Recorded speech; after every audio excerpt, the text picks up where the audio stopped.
going first? I think we're going to do both of them. We're going to do both of them? Yeah. Okay. This is going to be one of your mics, and then I'm going to get this mic plugged in for the second one. Okay? Neither one of these has an on-off. It'll automatically just...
Welcome, Marauder fans, to the cave here at Mingus Union High School. Jackie Bessler along with Kyle Benedict for game number 2 of the 2015 season. Second home game in a row. The first game went very well, Kyle, 42-15 in Mingus's favor last week. Yeah, you know, they came out about as well as you want to come out your first game of the season, just putting a hurting on Cactus Shadows, and they were firing on every aspect of the game. I mean, it was great to see from the Marauders.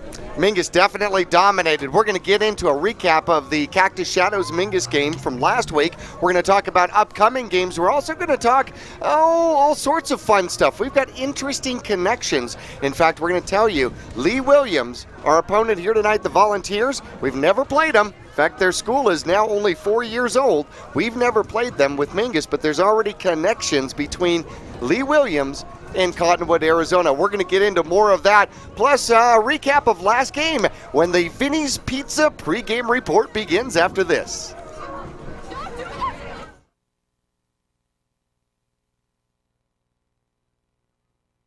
You'll get more miles for your money at Reese's Tire and Automotive Tire Pros. It starts with matching the right tire for you, your vehicle, and driving habits. And continues with expert brake, alignment, and warranty services to extend the life and performance of your vehicle. And to serve you better, we now offer King Cobra custom exhaust systems. Find out more about our nationwide warranty at reesestire.com. Taylor Waste has been voted the #1 residential garbage service 12 years in a row in Cottonwood and 8 years in a row in Sedona. Why? Because Taylor Waste always offers dependable and efficient garbage service and clean, eco-friendly curbside recycling and positive customer service. Taylor Waste offers a separate recycling container, and our recycling program is clean rather than commingled with garbage. To start service, call your locally owned Taylor Waste, dedicated to providing service tailored to your needs. Pond Palace offers a wide selection of jewelry, electronics, musical instruments, firearms, and much more. And if you need money for that unforeseen financial burden, Tanner, Natalie, or Rob can get you a loan using your valuable items and collectibles. Scrap gold, silver, jewelry, guns, and electronics are all accepted. Visit Pond Palace on Calvary Way at 89A in the Dome Building, open 6 days a week, and online at pondpalaceaz.com. People often refer to Larry Green Chevrolet as the people place. Keeping that reputation is a priority in the community and with every customer that comes through the door. If you're on the market for a new or pre-owned car, truck, van, or SUV, you'll find their selection extensive and their sales team professional and courteous. You can also count on excellent after-sales service. Visit Larry Green Chevrolet on Highway 260 next to Walmart in Cottonwood. Welcome to the Vinny's Pizza pregame report. Call Vinny's now at 646-3333 and have pasta, subs, or a specialty pizza delivered right away. Don't forget the garlic knots and wings. Now let's head back live to the press box for Jackie and Kyle.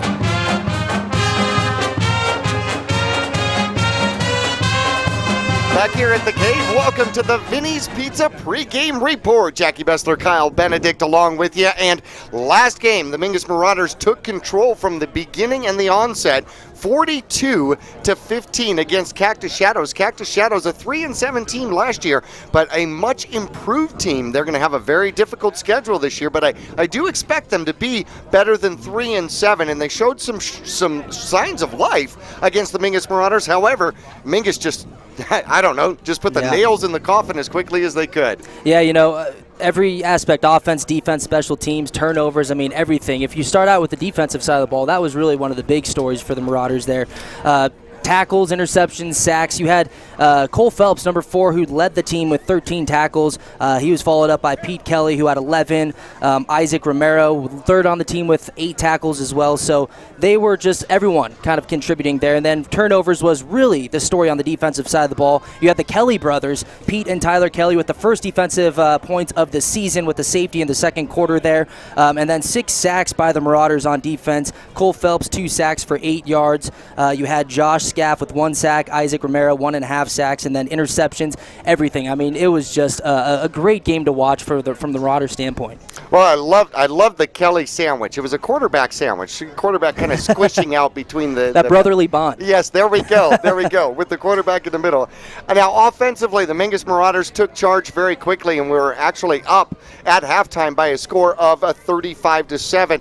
Jordan Upham, recognized through AZ Central and the Arizona Republic as being one of the top performers during the course of week number 1, and well-deserved. He had 2 touchdowns, one for 53 yards, going to Tristan Clark out there, the other going to Galloway for 27 yards. So 2 throwing touchdowns, 4 for 6, 100 yards, and then rushing the ball. The Mingus Marauders had 393 yards rushing the ball, averaging 8.2 yards per carry. 75-yard run was Jordan Upham's first touchdown of the season. He ended up with 3 rushing touchdowns. In fact, we'll take a look at him individually. 185 yards during the course of the game just for Jordan Upham, with 3 touchdowns, 2 in the air. It was definitely his story, but he was not the only one performing in game number 1. Tristan Clark able to run the ball very effectively and very well for the Mingus Marauders. In fact, he had a rushing touchdown to go along with his receiving touchdown in game number 1. So the Mingus Marauders able to take care of things all over the board. In fact, Clark had 106 yards, so 200-yard rushers for the Mingus Marauders in game 1. It doesn't get much better than that. No, you know, you saw a lot of great things from the offense. Upham with his legs making things out of nothing. There were quite a few times throughout the game where it looked like he was going to be sacked or stopped behind the line of scrimmage, and he would scamper out there with his feet and make something out of nothing. And, you know, even in the air, I mean, we saw with this offense who really likes to run the ball, they were able to make things happen in the air, and that really opened up the backfield and the rushing game for the Marauders, and it was great to see that balance from the offense. Pass worked off the run worked off the pass. Everything just seemed to work. Although some of the most impressive numbers in pregame actually are 6'4'6", 33-33. 6'4'6", 33-33. That is the number to Vinny's Pizza. Vinny's Pizza, you can call them now. They'll deliver right smack during the game while you're listening to it at home, at work, wherever you happen to be. And they'll take good care of you. Don't forget that they've got an $8.99 Monday special, the chicken parmesan sandwich. Absolutely looks fantastic with fries, just $8.99. Vinny's Pizza on the 89A bypass, just past 6th Street in the Clemenceau building. And they're right smack on the corner. They have great pizza by the sliced lunches, by the way, as well. Or if they deliver up here. You know what? I think that would be an awesome idea. We'll see if we can make that happen here. Delivery to the cave, please. All right. Northern Arizona healthcare injury report. I'm glad to say that, hey, we got out of week 1 without any damage, and the Mingus Marauders walked away with nobody on the injured reserve list. Now, of course, we still have some players with summer problems, that injuries and surgeries that they're still recovering from. However, nobody new on our injured reserve list. And, of course, the injury report is brought to you by Northern Arizona Healthcare's entire care, rehab, and sports medicine division. We want to thank them for that, and that, I think, is absolutely key and crucial, is getting through, especially these beginning games, unscathed and without problems. Yeah, if you can get through the first 2-3 games without any injuries, then you roll into games 4 or 5, the meat of your schedule, and you have everyone firing on all cylinders. I mean, everyone's working together. The timing with the quarterback and the receiver, the running back and the quarterback, everyone had been playing together for 3 or 4 games. So when you have injuries, you kind of throw a wrench into that, but the fact that we get out of game week 1 without any injuries is great. Now, I think that's going to be also another key to this game coming up. Lee Williams, this will be their first game of the season. I'm going to tell you just a tad bit about them. Division 5 last year, a playoff team, and ran into River Valley. Ouch. And exited the Division 5 playoffs quickly in round 1. However, that was their 3rd year of existence, and I know you've got some experience with this, and we'll get into that in just a little bit. Then on top of that, they move up to Division 4. This is their first year with seniors for this squad. Now, that's a little bit about what we know about them, and they're going to be a feisty opponent for the Mingus Marauders here tonight. But this will be the first time that we meet on the field. However, there is a backward connection between Cottonwood and Lee Williams. When we come back, we're going to give you more information when the Vinny's Pizza pregame report continues after this.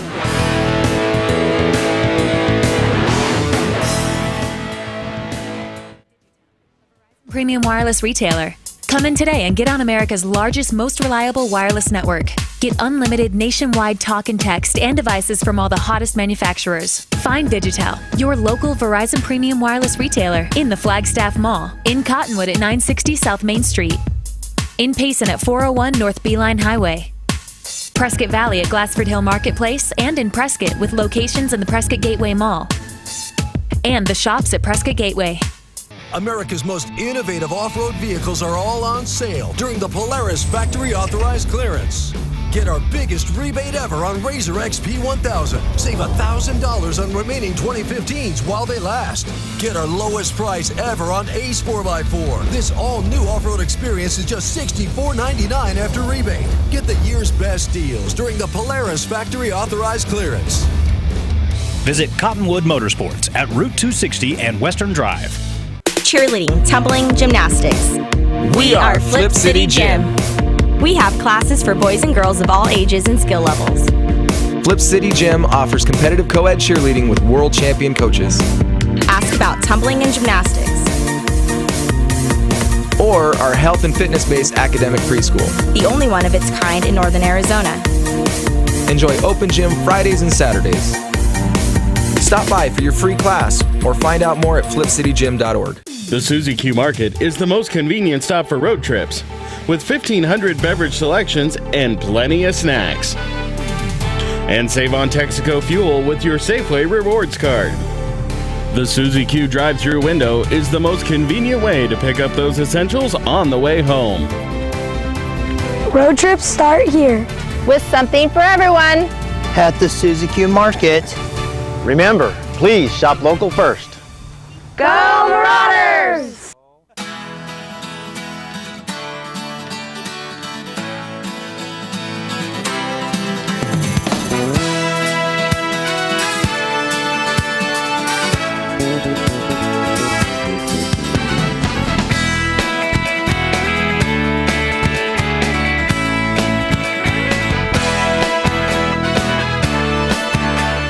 Our whole team is here to help you get the most out of each workout. Here at the Cottonwood Recreation Center.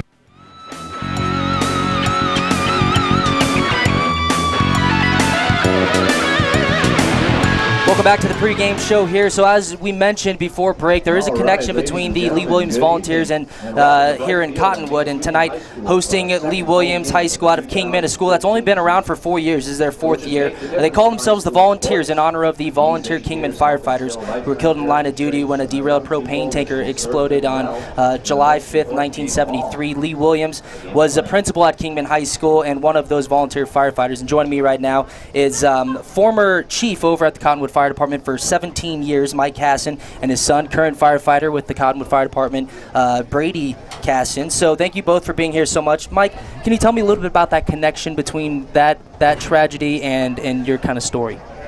Well, that tragedy happened in 1973. I was 21 years old. There were 6 members of my family who lost their dad that day, and we lost 11 firefighters, all of which who were not only were they firefighters together on the department, but they were friends. They were members of the community, the leaders of the community. They were all involved in the Rotary and the Elks Club and helping the community. Several of them were Little League coaches over the years.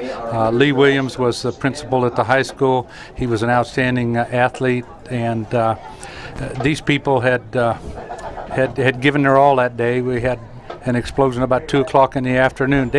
Ironically, the whole fire department had been together the day before, putting together the fireworks for the community and a barbecue dinner that they have just before they go out and do the fireworks at night. So everybody had been together the day before, and then we had that tragedy that day. And it was when you stop and think about 11 community leaders all gone at one time. Fact is, 3 were killed initially: Jimmy Cox, my dad, and Roger Hubka.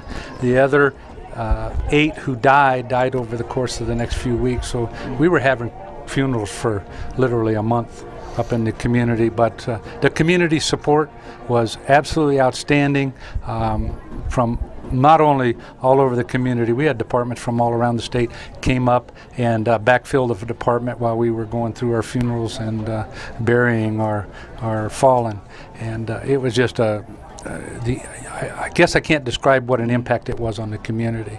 And when they named, when the new high school started up, and they named it Lee Williams High School, it was in honor of him. And they took the volunteer name because really at that time 90% of our department up there was volunteer. And they felt that volunteer commitment, and that's been a real spirit and incentive for this Lee Williams volunteers here. Great. And now Brady, being a 3rd-generation firefighter, I mean, your dad and obviously your grandfather, uncle, what does that mean, I mean, to kind of carry on that legacy? Was that something that really kind of pushed you into the fire service to begin with? You know, when I was younger, I was always told about what a hero Grandpa was and how my dad followed in his footsteps. And when you're younger, I don't think you really grasp what that means. I started getting a little older and learned a little bit more about the fire service and realized that it was a very proud family line. I mean, my grandpa gave his life to the service. My dad gave his career life, 38 years, to the fire service. And I realized that while they're huge shoes to fill, they're very honorable and very proud shoes to fill, because that is shows a commitment to the community, shows a commitment to others that it really, and not to make them cry, but it's something I'm very proud of, you know, and it's an honor now to go into the fire service and pursue, you know, the same kind of commitment and service to others that both of them demonstrated. And like you mentioned, some of the trainings, even as I've been going through, I've gone to classes where people said, hey, has anybody heard about the Kingman Levy? And it's like, well, as a matter of fact, I have. Yeah. And I've had an opportunity to share some of the stories I've heard from my mom and dad about what happened and how the community rallied, and it is truly just, it's unbelievable. still sometimes, even though it's connected to my family, sometimes it's hard to wrap my head around the fact that that's what my family went through and that's what they experienced. Yeah, Brady's mother was actually at the scene of the incident across the street. She was in nursing school, and when the levee occurred, she and a friend of hers were inside their car, got very, very hot, and immediately afterwards started rescuing people around there, went to the hospital and started helping out the hospital, and my wife was given the responsibility to go around and identify the firefighters who were being treated and burned there. And it wasn't just the firefighters, there were over 100 people in the community who were injured, so this thing impacted every corner of the community. So now what exactly, if you could kind of go into a little bit of detail of what happened. I mean, they responded, you said initially there was a couple that were killed, but what was kind of the main problem there that occurred?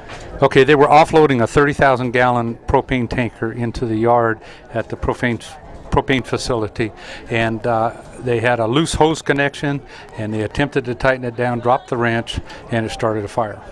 And this thing is burning across the top of the tank car, heating it up very, very rapidly, blowing off the pressure relief valve. Fire department was responded. They were on the scene within moments. They laid a line in. Well, they played some water on the fire. They laid a line in to set up a large flow deck monitor on the ground, and then they were laying a line out, so they had enough water supply to feed this thing when the explosion occurred. Now, this is something that's been used worldwide as kind of a source for training. I mean, to kind of see whenever you have a tragedy like this, I'm sure the first thing you do is try to learn how to prevent this from happening again. Lessons learned, very, very important in that process. In fact, the lessons learned in the Kingman event was used in a propane disaster that occurred in California that we never heard a lot about, because they were able to play enough water on it and evacuate everybody from the area, and the tank did not blow up. And one of the reasons it didn't blow up is after this explosion, these tank cars were redesigned in a way that they would resist an explosion. So we're certainly not having as many as we did back 30, 40 years ago. Yeah, you know, when you think about what happened on that day, I mean, the fact that they were, obviously anytime you lose a life, it's tragic, but I mean, these are volunteers. As you mentioned, you know, Brady, it's got to be, you know, these guys are principals, they're teachers, they're Little League coaches. I mean, that adds just a whole nother element to it when you're a volunteer. Absolutely, yeah, and it, while I wasn't there to see the kind of support my family received, I did have the opportunity to assist with the Granite Mountain Hotshot firefighters in their funerals. And I saw how the fire service came together as a whole, and as powerful as that was, I realized that that's the same kind of support my family received. Great. Well, the national anthem is getting going here, so we're going to take a break, and when we come back, we will continue with this pregame show.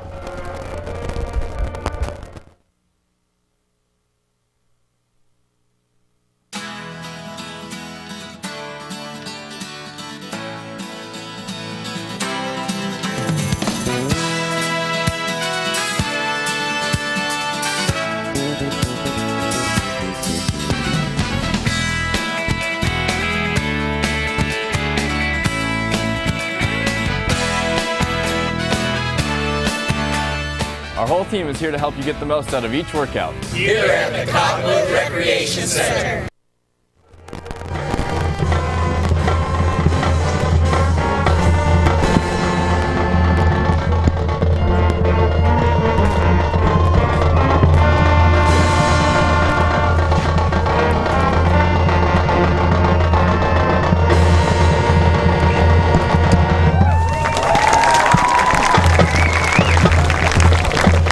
Okay, welcome back to the pregame here as the band out there sounding great for us here with the national anthem. And I just really want to thank Mike and Brady Casson for joining me here on the pregame show and talking about the little connection there. While it is a little somber, it is a great honor to those volunteer firefighters who lost their lives in '73 there. And Lee Williams, of course, is who this school is named after. So I just want to thank both of them for joining me here and sharing that story with us. And again, the band out there sounding great, continuing for this nice crowd we have here on the week 2 of high school football, Marauders football here. And as we welcome in Lee Williams, Mingus Marauders really trying to keep everything rolling and just carry on what they did last week against Cactus Shadows. So it's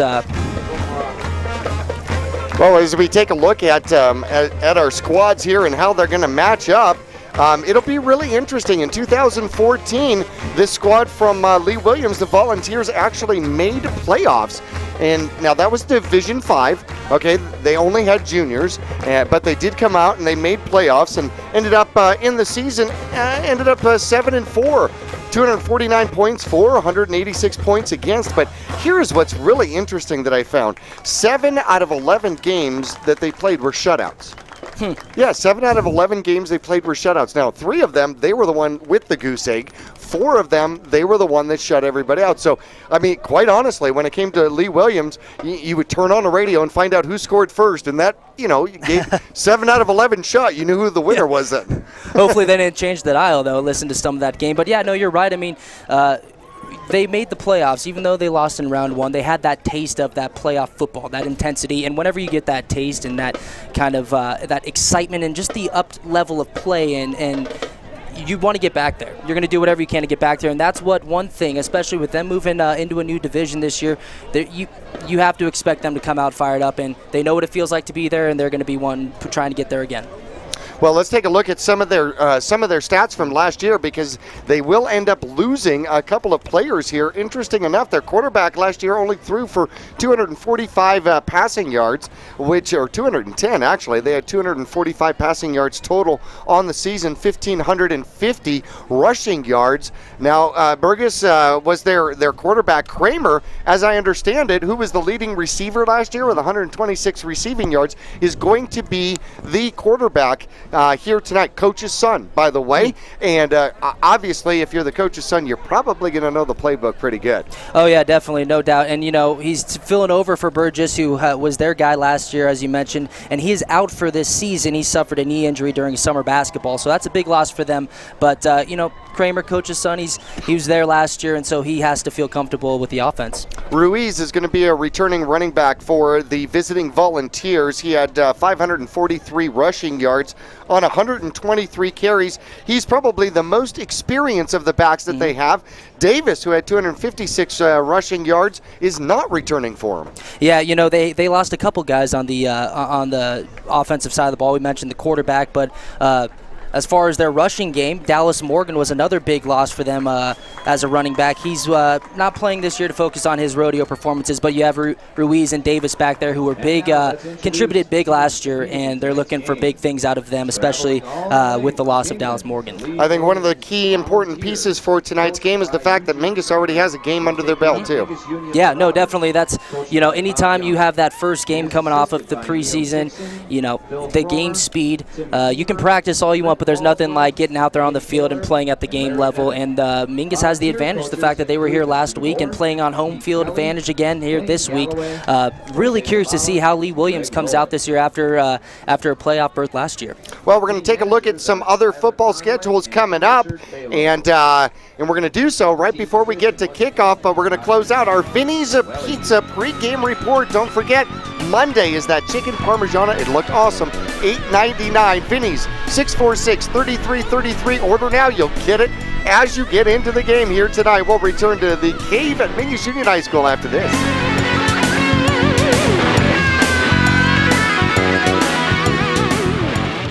Since 1993, Rice Accounting has been assisting Verde Valley residents with their tax returns. A proud part of the National Jackson Hewitt Tax Service, Rice Accounting can prepare all state and federal returns. They can file electronically or prepare paper returns. They're open year-round to assist you with personal and business taxes, quarterlies, payroll, and account services. Please come on in to Rice Accounting Jackson Hewitt Tax Service. We're open year-round for all of your taxing needs. Thank you. Wake up and live Moss at your local Cottonwood Taco Bell. The next generation of breakfast is here. Introducing the Biscuit Taco, AM Crunch Wrap, Cinnabon Delights, and fresh brewed 100% Colombian coffee. Convenient hours, drive-through, and open late every night. Visit your local Taco Bell. Located on 89A and Cove Parkway in Cottonwood. Taco Bell. Live Moss. This has been the Vinny's New York Chef Pizza pregame report. Order for pickup or delivery tonight. The number 646-3333.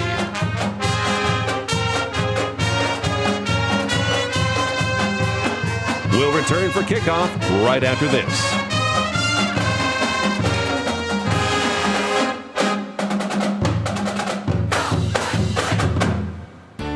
People often refer to Larry Green Chevrolet as the people place. Keeping that reputation is a priority in the community and with every customer that comes through the door. If you're on the market for a new or pre-owned car, truck, van, or SUV, you'll find their selection extensive and their sales team professional and courteous. You can also count on excellent after-sales service. Visit Larry Green Chevrolet on Highway 260 next to Walmart in Cottonwood.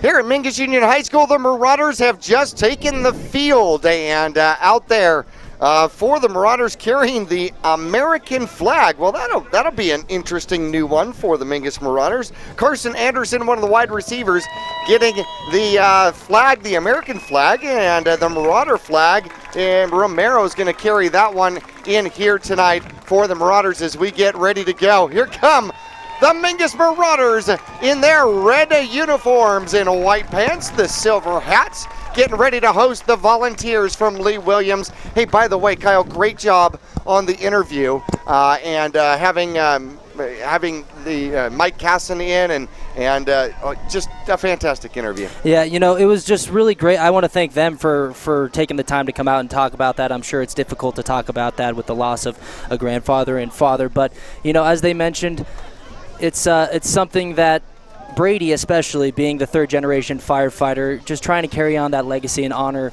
his dad and his grandfather and just keep what they did. And that support and that commitment to the community, he said, was very, very crucial in why he decided to go into the fire service. And I want to thank them for coming on and talking about that. Amen. Appreciate that. Hey, let's take a quick glance at our seniors for the 2015 season. On the screen, you saw Jordan Uphand, number 10, Anthony Accurso, running back for the Marauders. Pete Kelly had part of that safety last week. Alec Pfeiffer, awesome defensive player. We'll see him on offense. Carson Anderson, wide receiver. Caleb Cullen, Javier Mestez, Tristan Clark, Christian Swank, Simon Whitcomb, Stefano Dalu from the offensive line, as well as Nate Jones, Brian Venezuela, senior Hayden Harrison, a senior for the Marauders this year, and Ryan Nash, defensive end. Let's take a look at some of the upcoming schedules as the flip is out on the field. Football doesn't stop right here on Friday nights. You can move on and catch more football coming up this Saturday here at home at CMS. The Cottonwood Wildcats are versus Prescott, and that game is coming up at 2 o'clock. And also earlier that day, the Cardinals go up against the Bears. It's an all-Cottonwood game. The Colts have a bye week in the Miners division. In the Mighty Mite division, the Lobos are versus the Cottonwood Marauders. The Seahawks have week 1 off. And Cottonwood Middle School, the Lobos, will take on Payson, and that'll come up September 3rd. So we take a look at some of the other sports for Mingus. Golf is coming up August 29th, Saturday, at the Flagstaff Eagle Invitational, September 2nd. Freshman football, they are 1-0, and they will be at Prescott. And I heard that the freshman football squad took care of business up at Lee Williams by a score of something like 58-8, which was a very impressive win. September 3rd, swim team is going up against Verrado. Golf at Page also on September 3rd. Volleyball is versus Tuba City. And September 5th, the cross-country team is at Peaks Cross Country Invitational. So much sports. As soon as the school year gets underway, boom! I mean, it just hits us like a ton of bricks. Open the floodgates. Yeah, talking about that youth football, a ton going on. And down at the freshman level, we talked about it last week with freshman and varsity, not really a JV team here for the Mingus Marauders. So you love to see the great play out of the freshmen there down at that level, because that's the future. That's the future. And we also talked about it's going to be key this game as well with no junior varsity team. They're bringing a lot of guys up here, a lot of underclassmen playing at the varsity level, and we're going to be looking for a lot of big things from some of those and depth at a lot of the skills positions. And last week we saw a lot of depth and we saw a lot of play from a lot of different guys. So it's nice to see that down there at the freshman level the future is putting in the work and seeing results. Back deep for the Volunteers to receive the kickoff as Mingus will start by kicking. Paul Giglio is back, as well as number 82, Justin Sturgill Jr. Both wide receivers for this Volunteer squad, and the kick is underway, and we are underway. It comes down to Sturgill, and he'll go up the right-hand side looking for a lane. He gets to the outside, trying to cut it back, and he'll be taken down right at about the 48-yard line. And the Mingus Marauders got awfully excited about that. At first, I thought the ball popped out. Yeah, you know, that was Trevor Galloway coming up from behind and making that tackle. A nice little lane there for Lee Williams on the opening kick return. As we see here, he just kind of bounces it off out to the left side down the slide line, and then you'll see Trevor Galloway coming up from behind. And like you said, the ball did come out. And it is Mingus's ball. It would be Ryan Nash. And just like that, Ryan Nash takes the ball away, and Mingus will start offensively at the Volunteer. No, that is not Mingus. Sorry about that. So apparently he was down, I guess was the call. And the handoff comes to the near side real quickly is Giglio, and he'll pick up one off to the right-hand side, off tackle, just to get the clock rolling. Yeah, as we talked about in pregame, some new changes here for the Lee Williams offense, and a lot of guys looking for some production this year with a few key players out. One, as we mentioned, with a injury suffered in summer basketball, and then the other one looking to focus a little bit on some rodeo performances. Lutz, Kip, as well as Smith make up part of the offensive line. Kramer is over center for the Volunteers. It is 2nd and 9 from the 47. Handoff quickly in the backfield, and it'll bounce off to the right-hand side. He'll pick up good yardage, and he is finally taken down on the Mingus side of the field at the 45-yard line. Yeah, that right there was Jason Ruiz. In the pregame, he's going to be their guy in the backfield that they're looking to kind of fill the void and step up this year. He is a senior, 5'7", 180, and he had a little daylight there and made a nice little pickup. Well, they're definitely going to depend on him, and they'll cut it back to about 6 yards. So the ball sits on the Mingus Marauder 46-yard line. 3rd and a couple for the Volunteers, coming up in a wing. And it looks like they're looking to pound the ball down the throat of the Mingus Marauders. A spin move, Mingus reacts, and getting caught at the line is going to be Giglio, number 3, his 2nd carry. The spin move almost got him free, but not out of the hands of Phelps. Yeah, Cole Phelps filling that gap there and just standing Ruiz up right when he got the ball and got back to the line of scrimmage. A nice play there. That's going to bring up 4th down and 1, and they go into punt formation. And the Mingus Marauders, I believe, send Tristan Clark back right at the goal line. Moves to his right, a little pooch kick, and that one's going to bounce. Better leave that one alone, and they could stop it.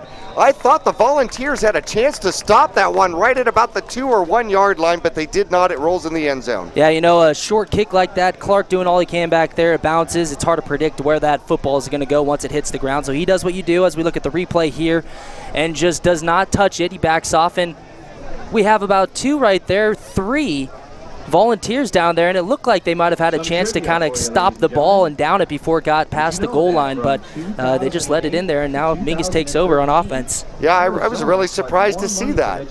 I really thought that they were going to try to get that done for him, but no.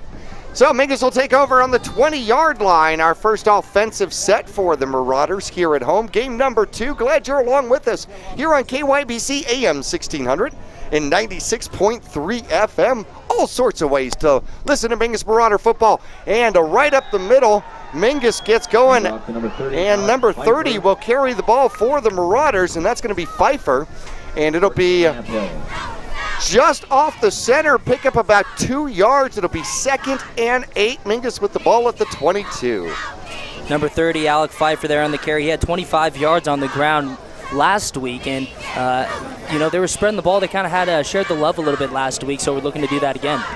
2 receivers on the near side, and the handoff goes to the first back through, who gets bent backward. He'll pick up about 3 yards though, and Mingus trying to enforce their will pretty much through the middle. The Mingus Marauder offensive line had a phenomenal game last week, and looking to do the same here this week as well. Yeah, they go to Pfeiffer again there on the carry, and the offensive line, that just went along with a play from all sides of the field, offensive line, defensive line, getting it done last week. And the pitch comes to Accurso. No, that's Clark. He's got a great block to the outside, and off goes Clark to the races. He's at the 30. He's at the 20. He's got one man to beat at the 10. He won't catch him. And Tristan Clark goes 75 yards for the touchdown, second 75-yard touchdown of the season for the Marauders. First one by Upham last game. Tristan Clark takes care of business, 25 yards off the pitch from the wingback position. 2 games, 2 70-yard rushing touchdowns as we see here. Nice blocks downfield, and then Clark just using that speed, beating all of the Volunteers, and he's off to the races down the sideline. And both 75-yard rushing touchdowns on the first opening drive. And the kick is up and good. Myers tacks on the extra point for the Mingus Marauders with 8:30 left to go. Mingus is up 7-0. We'll return after this.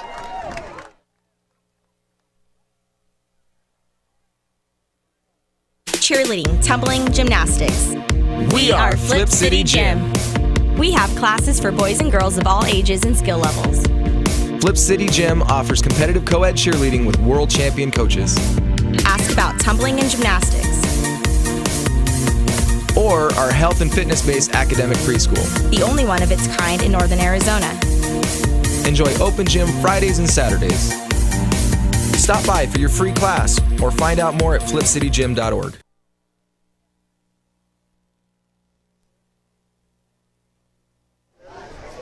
Back here at Mingus Union High School, well, the Volunteers are setting up to return again. And Giglio returned all the way till near midfield. It looks like he'll get another shot at it. And it catches it about the 4-yard line. He'll bring it up. He's crossed the 20. This time he tries the other side of the field. It gets tripped up and the ball comes out. And again, they will call him down on the field, but Giglio is still down on the field. And it looked like he was holding his left knee, grabbing his left knee out there. That is not something we want to see. No, it looked like he was trying to bounce out to the right-hand side here, and Juan Ruiz flying downfield and grabs him by the legs and trips him up, as you see right here. And then coming across the top was Tyler Kelly. And I'm not exactly sure where he got the knee injury, but he is still on the field here. And that is not something we want to see for this young man. I know that the Volunteers have already lost an athlete to an off-season knee injury. And hopefully this is nothing worse than rug burn. I don't think so, but you know what? We're going to take a quick little break as the physicians attend to Giglio out there on the field. We'll return to Mingus Union High School after this.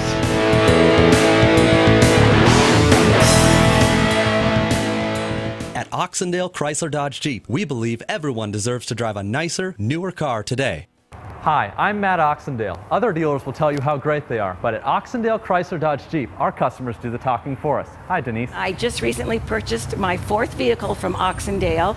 It's a 2010 Kia Soul, and I love it. And the reason I continue to come here after all these years is because not only do they have wonderful service, they treat you very professional. Oxendale Chrysler Dodge Jeep, a dealer for the people.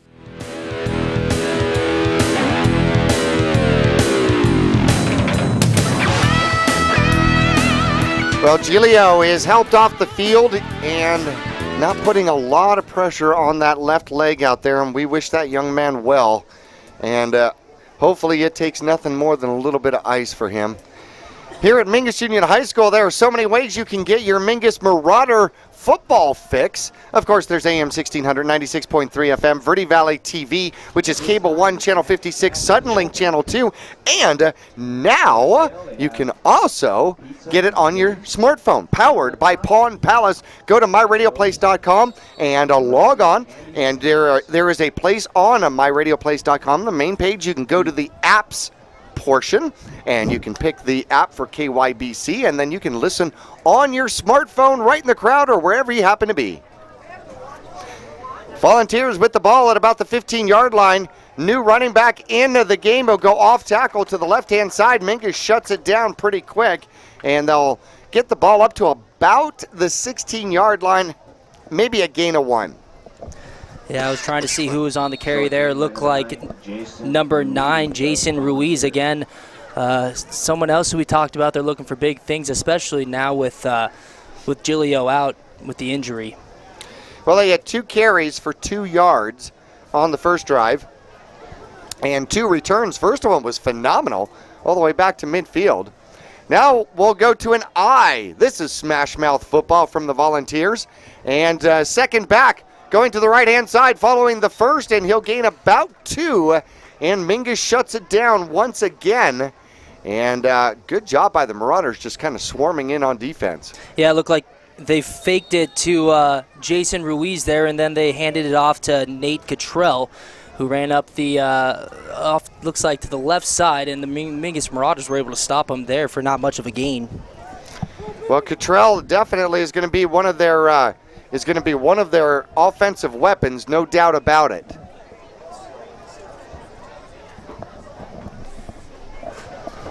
Cottrell still in there. They go back to a double wing offense on about the 17-yard line. Quarterback's back to throw. He'll throw it. Number 82 catches it and then is punished immediately out there by number 4 for the Marauders. That's Cole Phelps coming over and putting a lick on number 82 catching the ball. Looking at the replay here, rolling out to his right, some pressure, and then you got number 82. That's Justin Sturgill Jr., who came back. That's what you want to do as a receiver. If you see your quarterback under some pressure, try and work your way back to the ball, and that's what he did. And nice completion, but unfortunately not a first down for them. Well, Mingus will get the punt and come back the other way. Tristan Clark is a weaving and a bobbing and still down the sideline and spinning out of bounds. And the punt, the original line of scrimmage, was out at the 24-yard line. And looked like Tristan Clark brings that ball back almost 40 yards out to about the 30-yard line, might even be inside the 30-yard line. You know, last week, one of the big stories was field position. The Marauders were really winning the field position battle, and they're doing so again tonight. A lot of that was thanks to nice returns on the on punt returns, kick returns, turnovers, as we had just pretty much all facets of the game coming through and winning that field position battle. And here we are on the 20-yard line, 30-yard line. Well, Tristan Clark, who scored the 75-yard touchdown to put the Mingus Marauders up on top, puts the Mingus Marauders in great field position early. Mingus will take over at the Volunteer 29-yard line, going from right to left across your radio dial. And Upham's going to keep it himself, cut inside. Great job.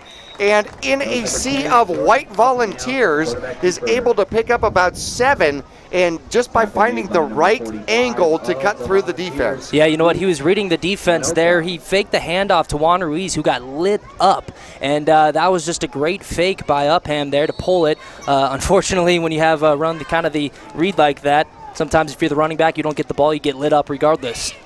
Well, if you're playing defensively, that's what you need to do. Double wing. Mingus has got 2 receivers on the left-hand side, and here comes the pitch out to the near side. Great block once again. This time Tristan Clark is doing the blocking and taking the pitch and rumbling downfield. Is that number 20? That's number 20, Anthony Accurso. Accurso with a great gain out there as the Mingus Marauders move the ball inside the red zone now. Yeah, last week, Accurso, he had 39 rushing yards. His longest was a 28-yard run, but he's putting in the work again here. Nice block by Tristan Clark. He'll pick up 14 yards. That was a great block by Tristan Clark. 14 yards for Accurso, and Mingus Marauders are inside the 10-yard line. Upham over Vincent at center. And he will keep it himself and slip through and into the end zone, and Upham will start where he finished last time as the cannon goes off again. I did see an extra order for gunpowder this week. Yeah, maybe they ran out last week and said, you know what, we need to keep some more on hand there. I don't know if that was a broken play or not. It looked like number 18, Juan Ruiz, just went to block, and maybe Upham went to go hand it off to him, but he wasn't expecting it. Anyways, Upham just kept it and was in the end zone. Kick is up. It looks good, and it is good. Meyer is 2 for 2 now. And the Mingus Marauders will go up by a score of 14-0. A great block by Delu, by the way. Absolutely pancaked his man, giving Upham plenty of room to get into the end zone. We'll return to Mingus Union High School after this. Pawn Palace offers a wide selection of jewelry, electronics, musical instruments, firearms, and much more. And if you need money for that unforeseen financial burden, Tanner, Natalie, or Rob can get you a loan using your valuable items and collectibles. Scrap gold, silver, jewelry, guns, and electronics are all accepted. Visit Pawn Palace on Calvary Way at 89A in the Dome Building, open 6 days a week, and online at pawnpalaceaz.com.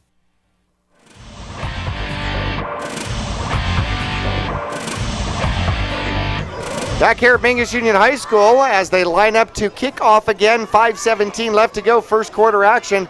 Mingus will be kicking off for the third time here in the first quarter.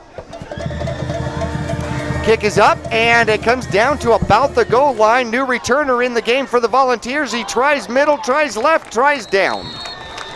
And the Mingus Marauders will cover him up right at about the 25-yard line. Looked like he was tripped up by Justin Link there. Link, we called his name quite a few times last year because of the blocks downfield that he had. If we look at that here. Yeah, Link had some awesome lead blocks last game, and he'll pick up the tackle there, and Nash comes over the top to add just a little emphasis. So the Mingus Marauders once again up 14-0 over the Volunteers. First time these two squads have met. Double wing offense for the Volunteers, and they'll run it up the middle. Mingus knows that play well and runs that one backward. It looks like it will be a loss for Ruiz out there. About 5 or 6 Marauders red jerseys around the ball there.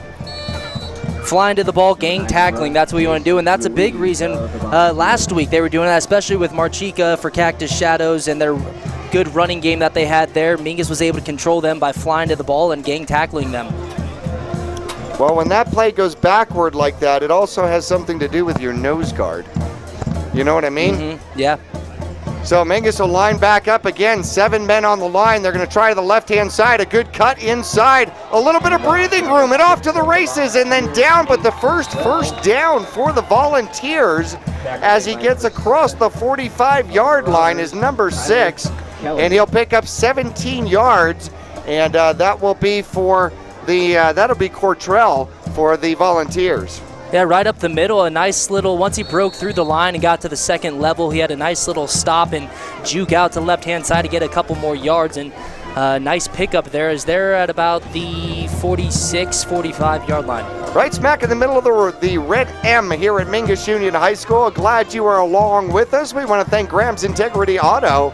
Sure integrity comes standard. Equipment at Integrity Auto.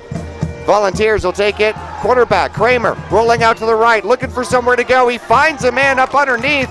Flag comes flying on the far side of the field. The reception was made out there by Stroshire, and number 88 will pick up 6 yards if it stands out there.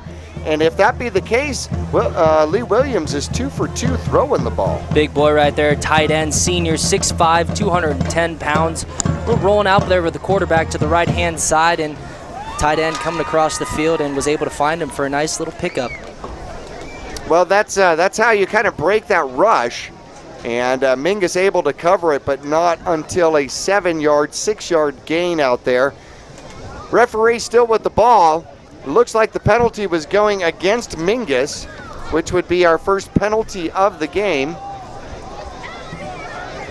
And we'll figure out what variety it might be. Having a nice little discussion there, midfield. No, they're talking about where they're going for dinner afterward. Like I heard that pizza special those guys were talking about up there. That sounds good. And they're going to advance the ball on a hold. A defensive holding call is going to advance it for a first down. So the Volunteers deep in Marauder territory at the 38-yard line. And that's the first penalty of the game against either squad. 2 backs in the backfield, a pro set now. Oh, and we have jumping. We have jumpage everywhere, but they're going to call encroachment. Boy, that could have gone either way. That one could have gone either way. But that'll be the second penalty against the Marauders. 2 penalties, 15 yards for the squad in red. Back-to-back penalties, that's what you do not want. It went from, being around midfield to now they're in Marauders territory. 33-yard line is the line of scrimmage. First back through, comes off tackle and comes down quickly into the arms. It looks like 78 for the Marauders. Makes the tackle all by himself, and that's Skelf. Wrapped up by number 78, Josh. Skelf had 2 fumble recoveries last week.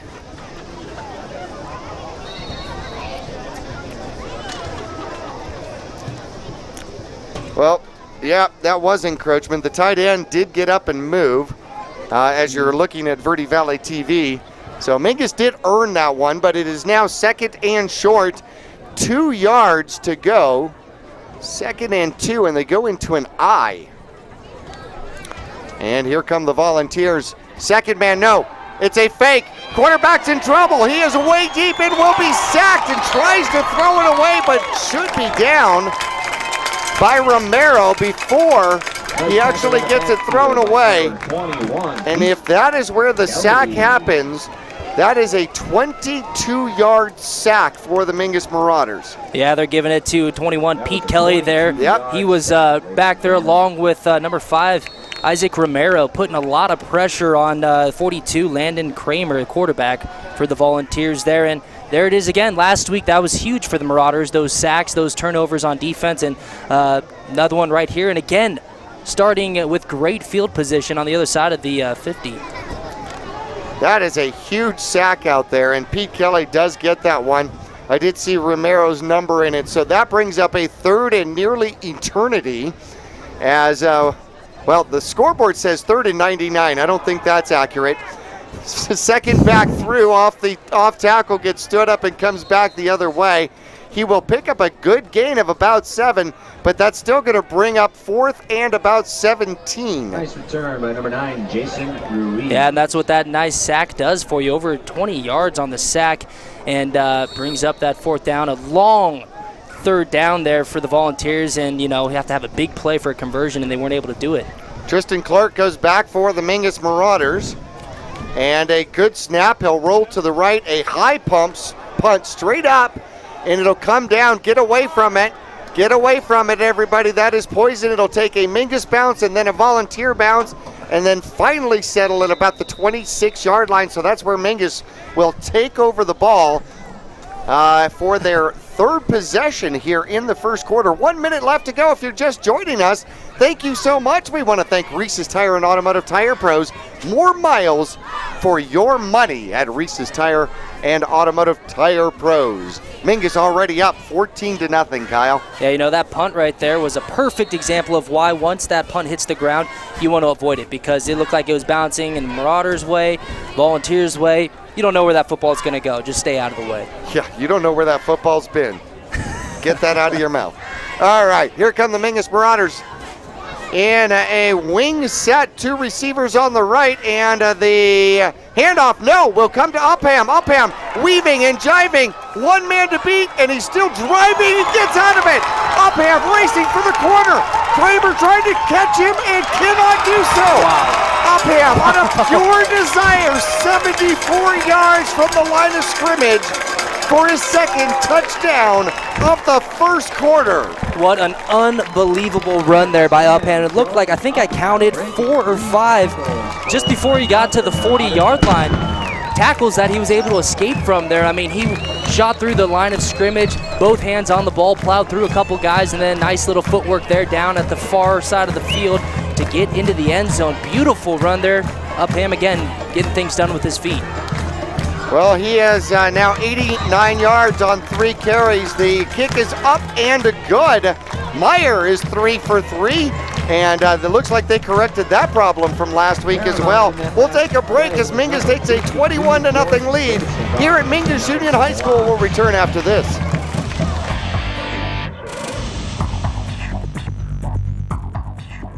You'll get more miles for your money at Reese's Tire and Automotive Tire Pros.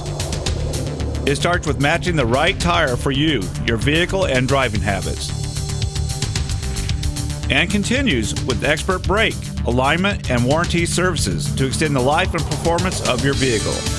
And to serve you better, we now offer King Cobra custom exhaust systems. Find out more about our nationwide warranty at Reese'sTire.com.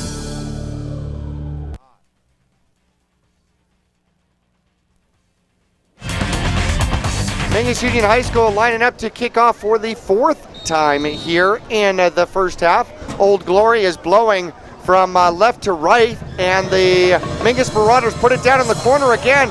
The running back, the returner, puts it on the turf, gets up, comes back, changes direction, gets to the outside, and then will get covered up and surrounded there at about the 26, 27-yard line. That'll be the starting point for the Volunteers with 32 seconds left to go in the first half. That was number 82, Justin Sturgill Jr. drops the kickoff initially. A couple nice moves to get what he can back on the return, but forced out of bounds and tackled by the Marauders. Mingus up 21-0, and have done so actually on very few plays here. We have not thrown the ball at all. We have 2 penalties. We got 183 yards on 7 carries, and a penalty is going to be bringing the ball back within the 10-yard line. So the first penalty against the Volunteers takes away their decent field position at the 27 and puts the ball all the way back at about the 9-yard line. So the men in white are going to have to start from there. Looks like Scalf is ready for the Mingus Marauders. Ready to put the defensive pressure on, and appears as though the Volunteers will come out in an I set. Second back will get it through, and just trying to get the ball back to the 10-yard line, unable to do so. And pretty much right back to the line of scrimmage is Ruiz. Or is that Cottrell? That was Cottrell, yeah. It looked like going to him up the middle. You know, they're doing what they can. Looks like they've, you know, here early on, especially in the first quarter, as we're about within 10 seconds left in this quarter. But looks like they've had a little bit of success throwing the ball. They hit their big 6'5" tight end a couple times, but you know, saying that, they have had a couple nice runs that they've been able to break. But you got to give it to the Marauders defense. That's the end of the first quarter here at Mingus Union High School. Quarter number 2 will return as we get on to it. After this, a check of the Cottonwood Parks and Recreation scoreboard says that Mingus is up by a score of 21-0 over Lee Williams at the end of the first quarter. We'll return to Mingus Union High School after this.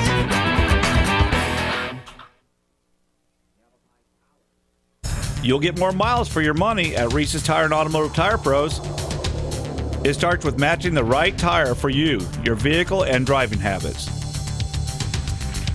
And continues with expert brake, alignment, and warranty services to extend the life and performance of your vehicle. And to serve you better, we now offer King Cobra custom exhaust systems. Find out more about our nationwide warranty at Reese'sTire.com. Digitel, a Verizon premium wireless retailer. Come in today and get on America's largest, most reliable wireless network. Get unlimited nationwide talk and text and devices from all the hottest manufacturers. Find Digitel, your local Verizon premium wireless retailer, in the Flagstaff Mall, in Cottonwood at 960 South Main Street, in Payson at 401 North Beeline Highway, Prescott Valley at Glassford Hill Marketplace, and in Prescott with locations in the Prescott Gateway Mall, and the shops at Prescott Gateway.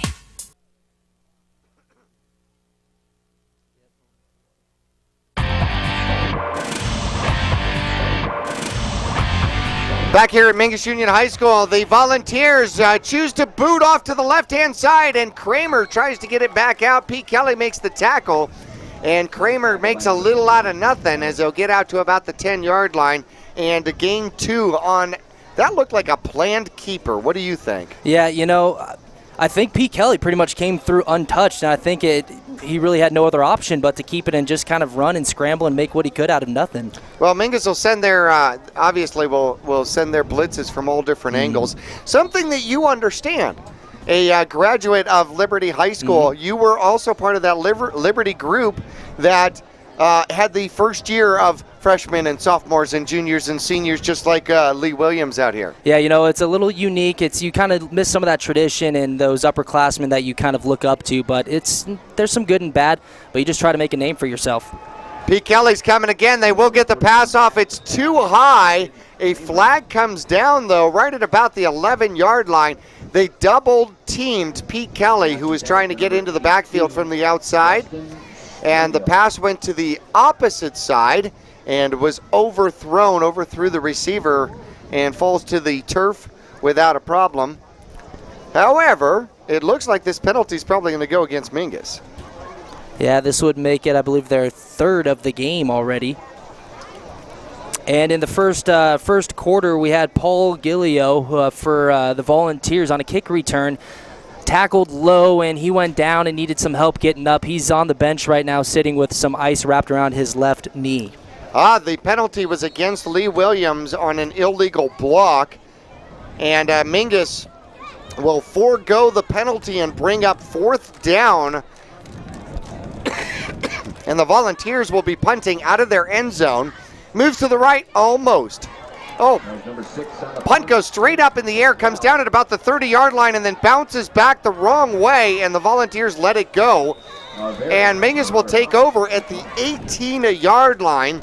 So an effective punt of about 8 yards for the Volunteers. Yeah, some nice pressure there. It was actually almost blocked. I didn't get a number on it, but that might have contributed to that punt going straight up in the air.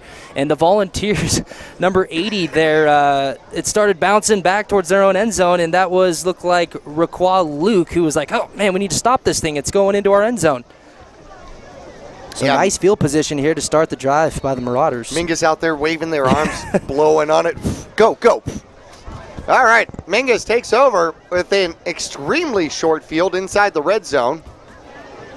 Upham will take the snap. A little misdirection by the Marauders, and it goes for a 1st down inside the 5-yard line. Carrying the ball out there is that... That's a Curso. That's a Curso. Hitting the hole hard. I mean, man, it looked like he shot out of that touchdown cannon. He just came flying through that line, hitting the hole, and passed a few Volunteers on his way before they could actually bring him down. Well, he'll pick up 13. He'll pick up 14 yards on the carry. That is his second. In fact, he's got 2 carries, each for 14 yards in the game. Not a bad average, huh? No, you know what? They're getting a lot of production out of quite a few guys in the backfield. Mingus just inside the 5-yard line. Mingus sends a man in motion, and Upham's going to keep it himself. And this time off tackle, they will get Upham down. The shortest run of the game out there for Upham. He'll pick up 1 yard, but on 4 carries, he's already got 90 yards in the game. Yeah, there was some nice pressure there by the defensive line of the Volunteers. Number 56, Kennyston Penny. He's a senior, 6'2", 290. He was back there and pretty much filled that gap. Even if Upham handed it off, neither one had any hole there. He goes by Kip Penny. How about that? A long pitch. Holy cow, out of the backfield. That was almost a pass. I've seen passes not exactly that far. And Mingus will do a long pitch out to Tristan Clark. That must have been, what, an 8 or 9 yard pitch. And a great block. If that block doesn't happen, that pitch is an interception going the opposite direction. Tristan Clark scores the 4-yard touchdown off the run, and that's his second touch and second touchdown of the game. Myers with the extra point, kicks it long, kicks it strong, and out onto the track. Mingus with 9:25 left to go in the first half takes a 28-0 lead over the Volunteers from Lee Williams. Will return to Mingus Union High School after this.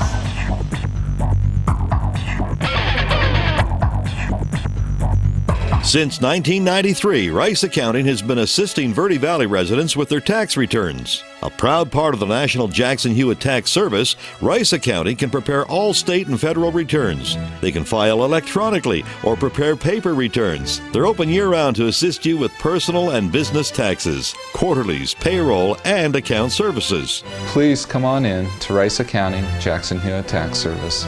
We're open year-round for all of your taxing needs. Thank you.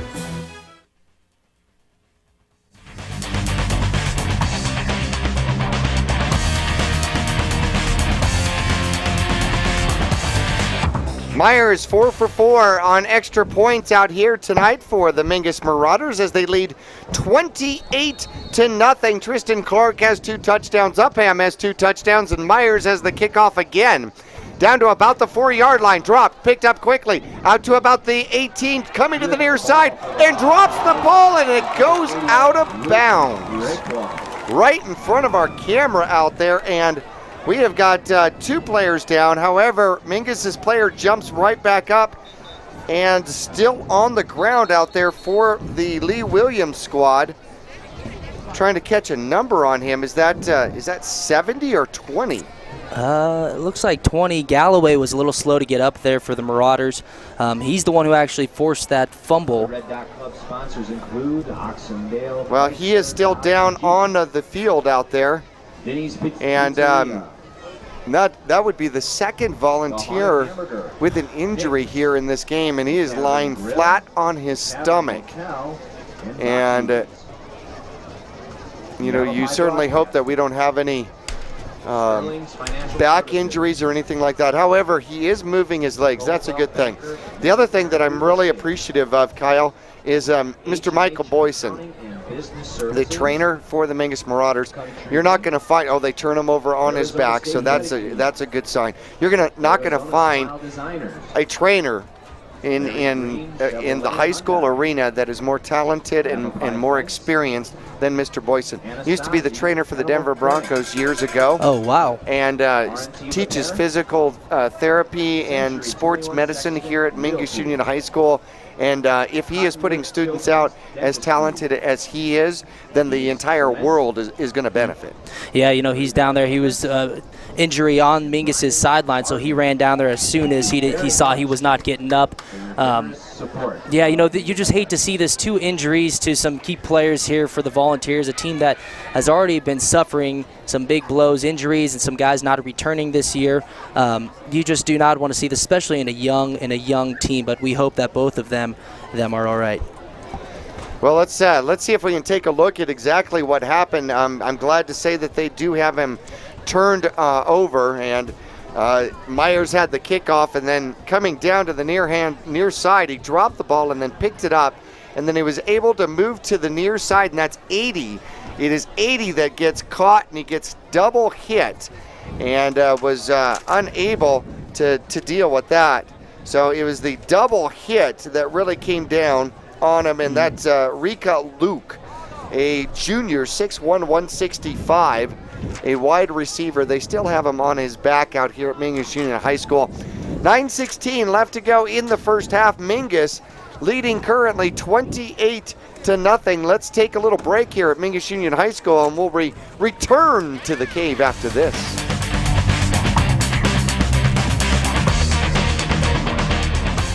Wake up and live Moss at your local Cottonwood Taco Bell. The next generation of breakfast is here. Introducing the Biscuit Taco, AM Crunch Wrap, Cinnabon Delights, and fresh brewed 100% Colombian coffee. Convenient hours, drive-through, and open late every night. Visit your local Taco Bell.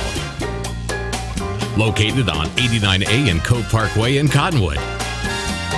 Taco Bell. Live Moss.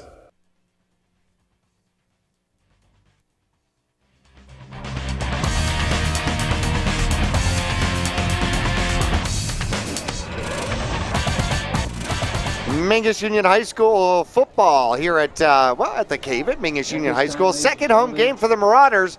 Won last week by a score of 42-15, winning here today in the first half, 28-0. We want to thank Arizona Smile Designers, and you can catch them online at ArizonaSmileDesigners.com. And hey, speaking of which, there is our fan cam, our Smile Cam, with our wonderful cheerleaders out here tonight.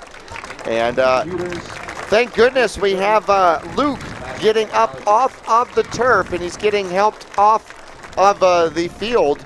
Now, Gilia, earlier you saw with the ice, and he's going to, I am assuming, going to have company out there on the bench with more ice. Yeah, you know, you just hate to see anytime you see any of these guys go down is just is tough to watch, especially a team that's already suffering some injuries. But real quick, while we have a break here, little game update, score update. First quarter, Bradshaw is down to Arcadia 7-6. Arcadia beating Bradshaw 7-6. You can go on Twitter, NAZHS Football, at NAZHS Football and get all the updates for the area schools. Again, Bradshaw down 7-6 to Arcadia. Well, coming up in other games, Peoria will be the opponent on September 11th. They are at Sunny Slope here tonight. Greenway plays Saturday at NAU versus North Canyon. That's that little NAU tournament. Moon Valley will host them at home. Right now they're hosting Verrado. Bradshaw Mountain, as you made mention, on the road, or at home rather, against Arcadia. Coconino lost in the first game 61-6 versus Cactus, and they'll host Yunker here tonight. Maybe a little easier opponent, the Cobras. Rough. McClintock is at home versus Marcus Deniza. Flagstaff opens at home versus North. And Prescott hosts Goldwater. And we are back to action here at Mingus Union High School. The Volunteers with the ball at the 17-yard line. First down, the quarterback, Kramer, looking to throw. Now he'll be running. He'll gain about 3 yards or so on the far side of the field, just across the 20, and bring up a 2nd and 7. They mentioned Flagstaff was playing North at halftime. Flagstaff leads 20-12 over North. Cole Phelps right there on the tackle. Nice containment there from keeping the quarterback scampering out to the right sideline, and Phelps doing his job coming across the field and not letting them get outside for a big gain. Kramer, the quarterback, the coach's son also, and it seems like Coach Kramer is getting a little thin in the backfield. He's got the I formation right now, and they're double tight. They're going to go off to the near side, and it'll get blown up quickly. Cottrell will get caught in the backfield, and Mingus getting to it very quick and able to close it down. Yeah, back there you had Cole Phelps as well as, let's see, number 72, Jordan Taylor. Taylor, offensive lineman for the Mingus Marauders, getting to turn around and give back some of the hits, huh? What do you think? Junior, 6'3", 220, using every bit of that weight and for a nice little play there. I like cleanup. Cleanup. I like cleanup. Cleanup tackles. I like cleanup tackles. Kramer will get step back, 7-step drop. He'll look to throw, and then he'll get knocked around and somehow gets out of the clutches, still looking to throw the ball and able to scamper back near the back to the line of scrimmage marker, and then gets knocked out of bounds by Phelps. That's going to bring up a 4th and long, probably 4th and about 10. And I think he may have got back to the line of scrimmage. No, maybe he did not. We've got one referee out there at about the 14-yard line. And now there's conversations taking place instead of setting the ball. It should be 4th down unless we have some sort of a penalty for contact out of bounds. No, I'm not. Yeah, I did see a signal out there. What did you see, Kyle? I saw holding on the Marauders. Holding? Well, you know, a lot of Marauders in the backfield there looked like they were going to bring Kramer down for a sack, and he was able to escape from 3 or 4 Marauders. One thing I noticed was Josh Scalf, number 78 for the Marauders. He missed it, got back up, and was able to chase him down the sideline. And really nice job by Kramer on the offensive side of the ball to try to make something out of nothing, evading the sack there and just getting back to the line of scrimmage. And, hey, in the process, he drew a Marauders penalty. Well, he got back to about the 17-yard line, which would have been 2 yards short, and they're going to put the ball 10 yards ahead, close to 10 yards ahead. So the ball now sits just inside the 26-yard line, and the down marker still says 3rd down. So 3rd and 3. So the penalty goes from the spot of the foul instead of the play. So the Volunteers will take over from there at their own 26-yard line, pro set. And the first back through will get the ball, tries to skim his way through, kind of, sort of does, might have the first down, Kyle. Yeah, you know, that was a nice hard run there by number 9, Jason Ruiz. We've called his number a couple times. Just 5'7", 180, running back. He's also an outside linebacker, senior. Nice hard run there to pick up the first down. Sometimes it's those tough yards. That's all you need, you know? Yeah, it is a game of inches, is it not? Game of inches. So it'll bring a second first down in the game for the Volunteers at their own 28-yard line. 7:20 left to go. Mingus leading 28-0. Okay, we'll see here if the Marauders, I believe 3 or 4 penalties here early. Opposite of last week, they didn't really have many penalties at all. I think a few, but giving the Volunteers extra life. Well, they give the ball right toward the middle. It goes to Cottrell. Mingus had 9. Did you count them? 9 men on the line of scrimmage. That is definitely all gaps covered, and Mingus stops it short, maybe a half a yard gain. You hope with 9 guys on the line of scrimmage that you don't give up more than 2 yards. Yeah, the problem with 9 on the line is if somebody does not make the tackle or somebody makes a phenomenal block, it doesn't go for 2, it goes for 22 or 42 or 82. If you're a running back, you see that and you're thinking, all I need to do is get past the first level, get to the second level, maybe make a move, and then I'm off to the races. Get skinny, crawl through it. Back to the eye come the Volunteers, 2nd and 9, and the running back gets caught in the backfield, fights his way forward for maybe another half a yard, and is punished hard for doing so. Yeah, Ruiz again getting the tough yards, even though it was a nice stop there by the Marauders. I believe on the tackle was number 5, Isaac Romero. He was hitting the backfield, Ruiz a couple times, and then Romero coming in to kind of clean it up and put him on the ground. 3rd and 8, ball on the 30-yard line for the Volunteers, and time starting to click away. Under 5:40 left to go on the game clock. From the scoreboard, brought to you by Cottonwood Parks and Cottonwood Parks and Recreation Center. 3 receivers to the near side, to the left, 1 man in the backfield. And Kramer steps back, he's looking to throw and gets leveled, gets hit hard by Romero, and another flag comes out. That should be a sack, but there is a helmet.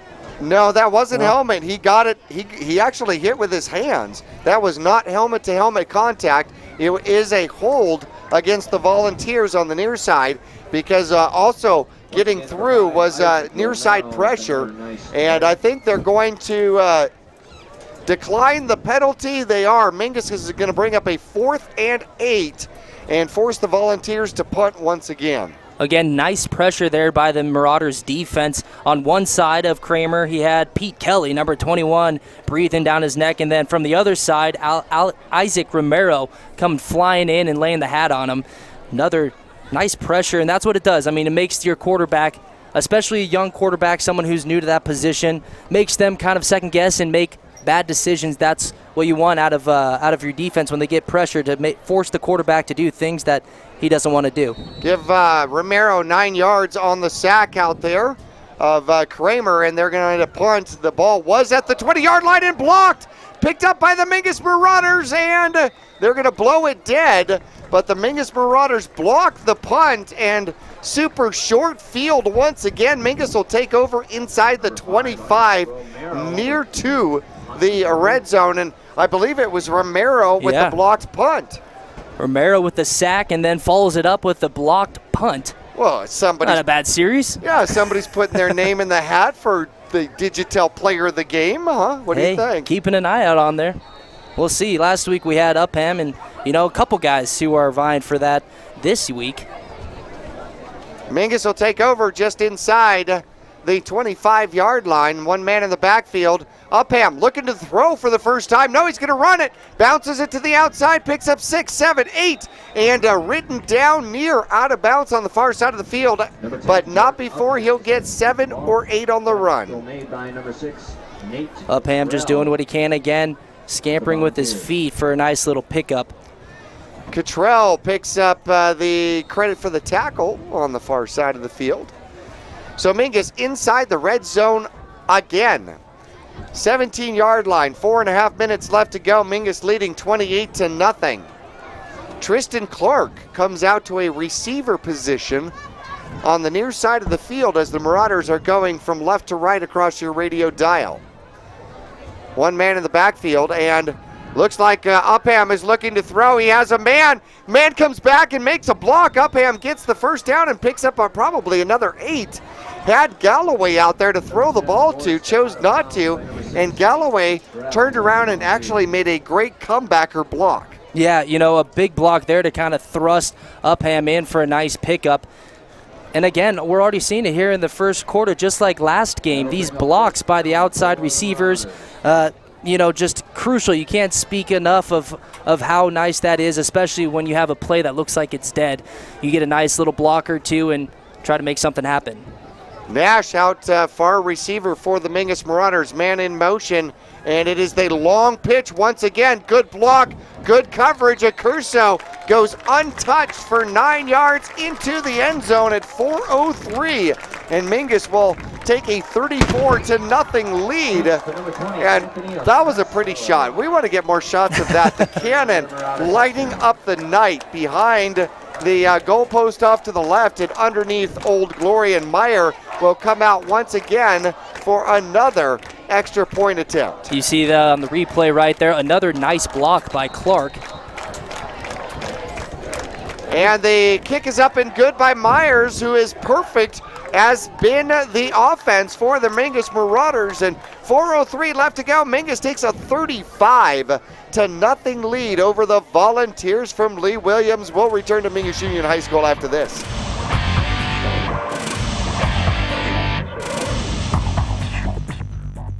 Taylor Waste has been voted the #1 residential garbage service 12 years in a row in Cottonwood and 8 years in a row in Sedona. Why? Because Taylor Waste always offers dependable and efficient garbage service and clean, eco-friendly curbside recycling and positive customer service. Taylor Waste offers a separate recycling container, and our recycling program is clean rather than commingled with garbage. To start service, call your locally owned Taylor Waste, dedicated to providing service tailored to your needs.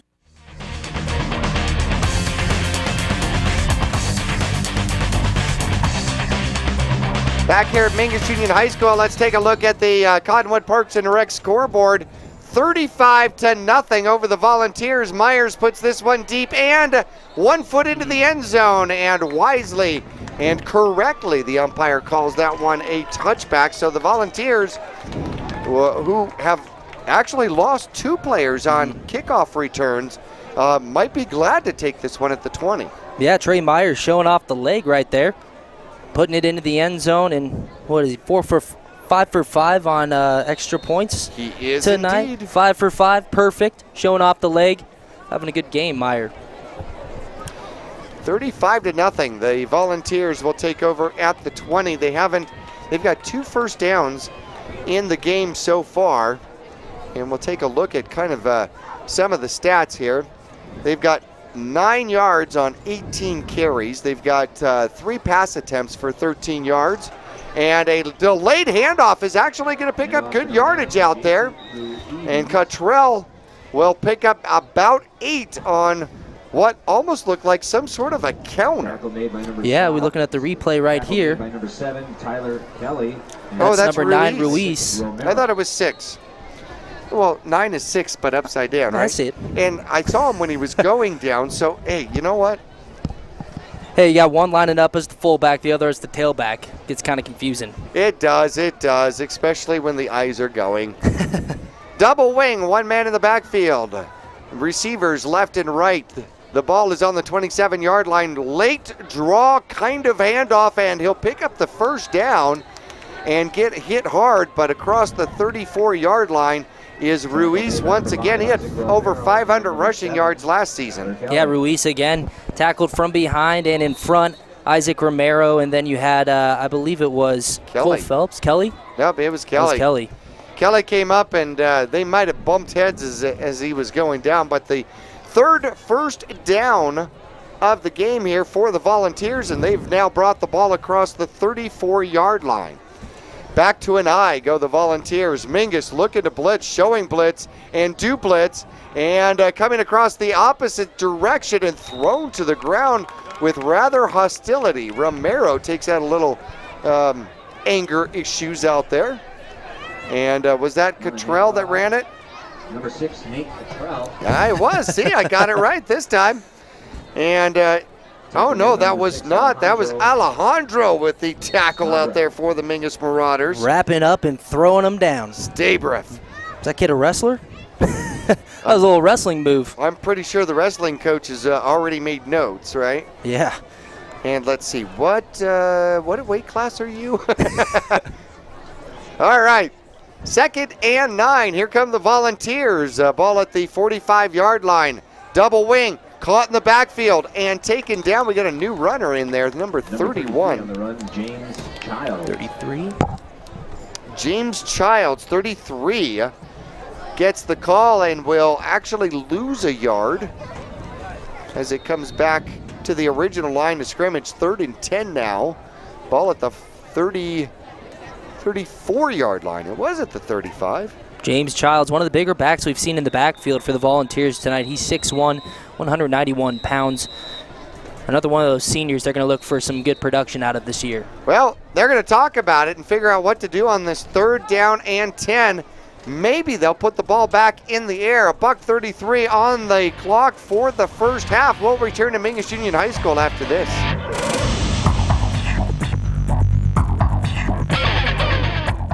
People often refer to Larry Green Chevrolet as the people place. Keeping that reputation is a priority in the community and with every customer that comes through the door. If you're on the market for a new or pre-owned car, truck, van, or SUV, you'll find their selection extensive and their sales team professional and courteous. You can also count on excellent after-sales service. Visit Larry Green Chevrolet on Highway 260 next to Walmart in Cottonwood.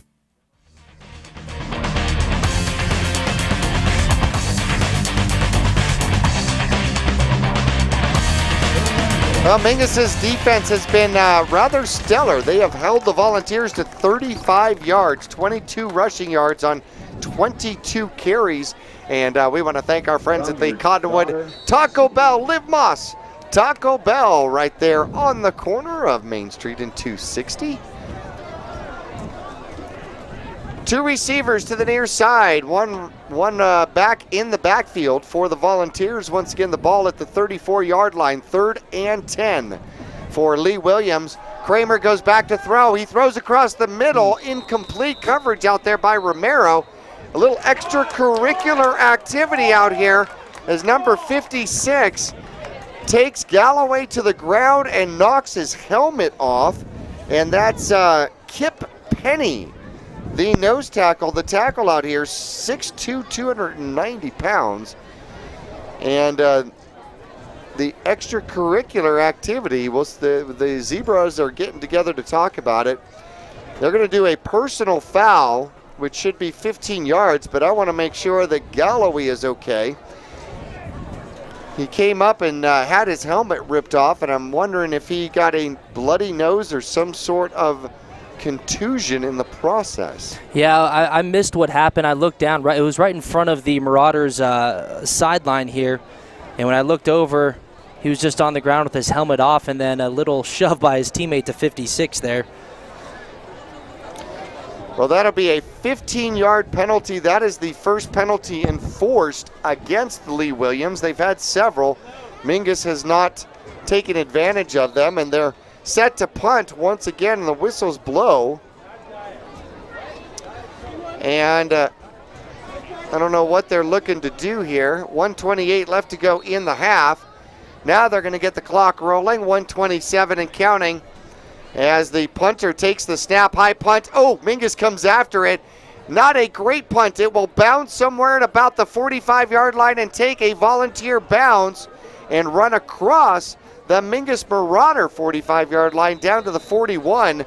The worst field position for the Marauders in I don't remember how long.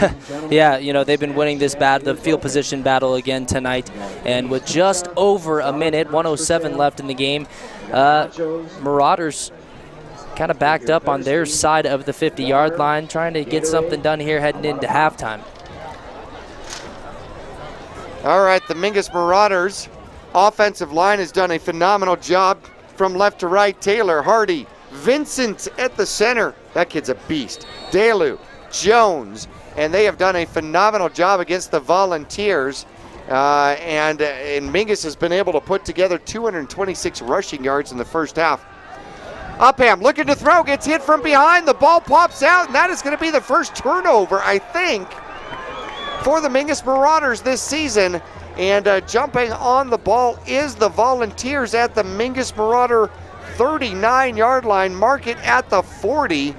And that is going to be a turnover. Upham, who has not actually put the ball up in the air, had intended on doing so, got hit from behind as his man released, number 73, hit him from behind. And he never saw him from the blind side. That is Jerry Jones, caused the fumble.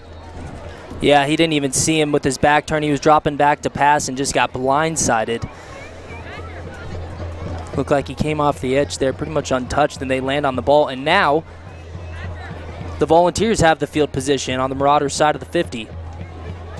2 timeouts left, double wing, and looks like Kramer is going to put the ball up. He throws it and overthrows one receiver, and oh my goodness, is it Accurso that had a shot at that coming in?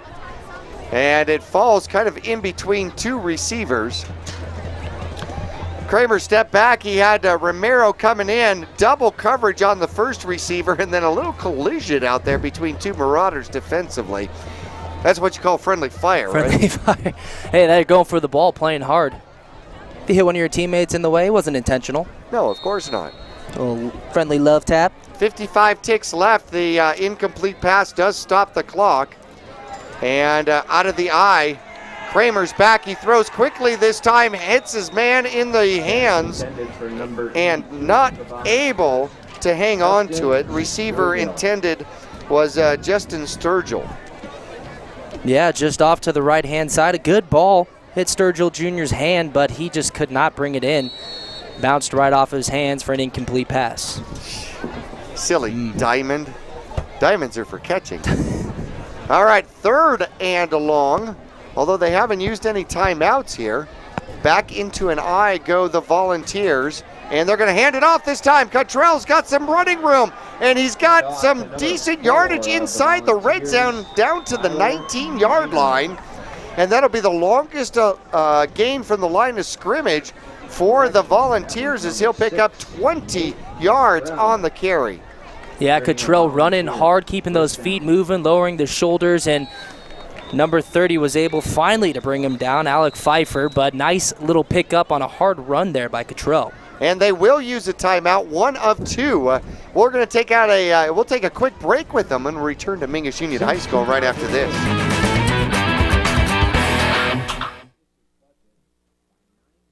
Digitel, a Verizon premium wireless retailer.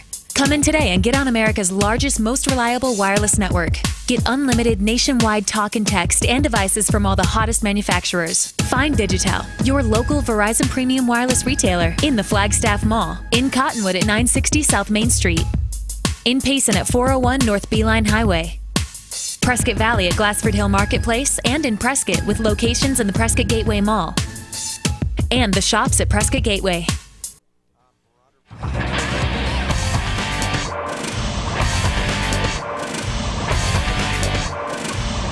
Mingus Union High School, I'm going to try to give Mr. Lewis Rice some business as we're putting in our orders for the halftime Marauder burgers here at Mingus Union High School. Hey, we want to thank Pawn Palace, which powers our technology. Pawn Palace, you can go online and you can figure out how to get the app and listen to the games on your smartphone. Speaking of smartphones, what are you doing on yours? I'm checking NAZ high school football scores as nice little hat there. But in the second quarter, Bradshaw has pulled in front of Arcadia 12-2 again.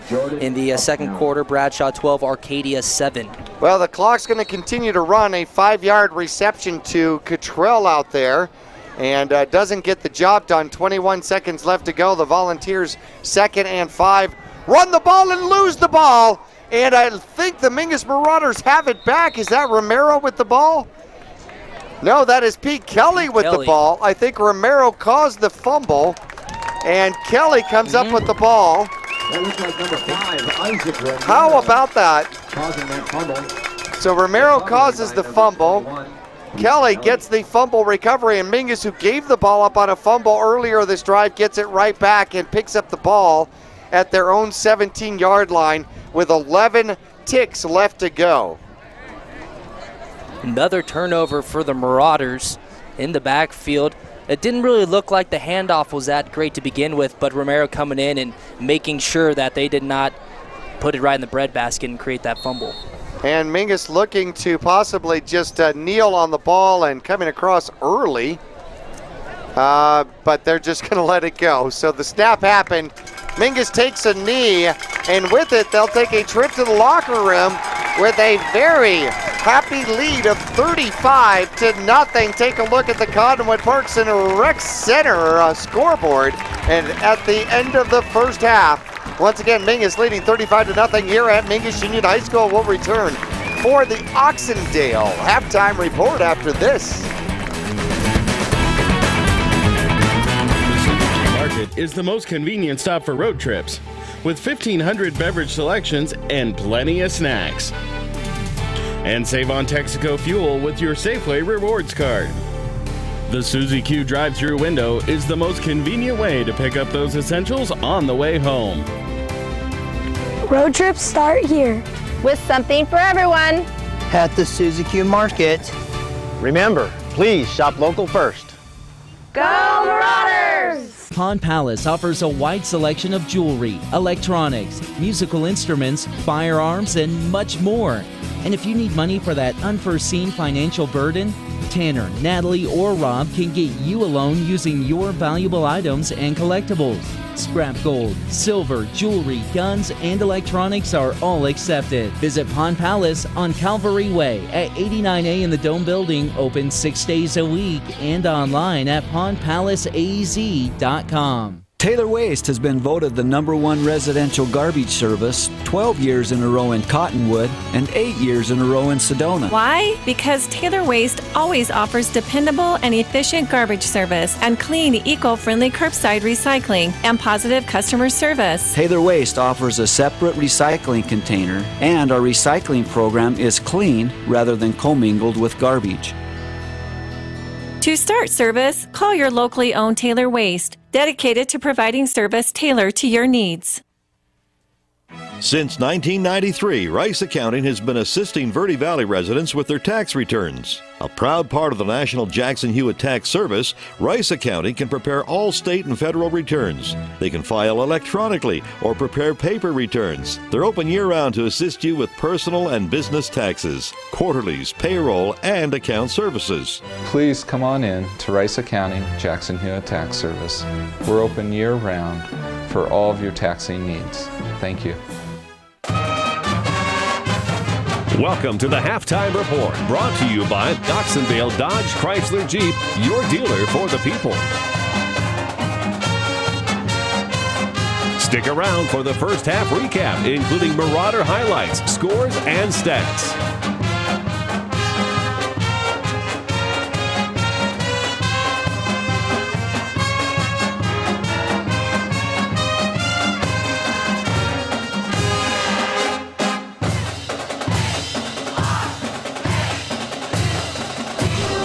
Back here at Mingus Union High School, trying to get through at least a little bit of enjoyment of my Marauder burger that just came up and is hot and fresh. We want to thank Lewis Rice, who has been cooking the Marauder burgers for the Marauder Club here at every home game for as long as I can remember. And of course, Lewis Rice, Rice Accounting, Jackson Hewitt, and awesome longtime sponsor for the Mingus Marauders. Welcome to the Oxendale Halftime Report.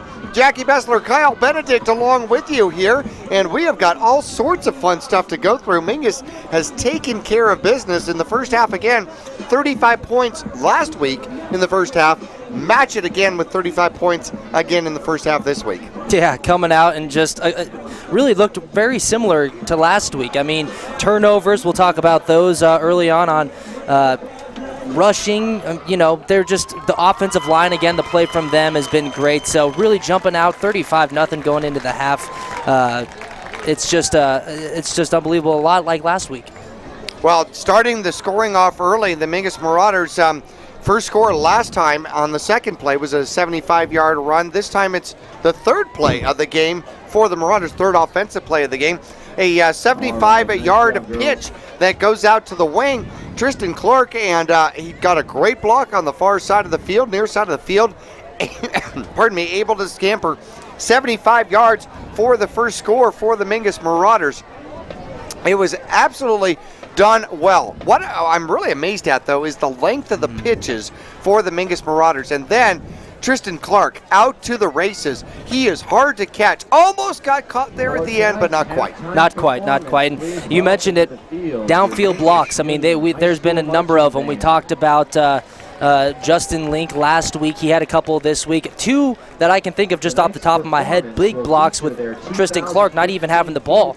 Just out there when he doesn't even have the ball, making blocks and making things happen for the other guys behind the ball. And it's just been a lot of people contributing here to this very, very successful half for the Mingus Marauders. 5 minutes left to go, still first quarter action, and Upham would score again. And his 4th touchdown of the season. He keeps it himself, able to scamper through and goes relatively untouched into the end zone for the 9-yard keeper. Meyer at that point 2 for 2 on the extra points. It was Mingus 14 and the Volunteers from Lee Williams nothing. Still first quarter action, 43 seconds left to go. And Upham would keep it again.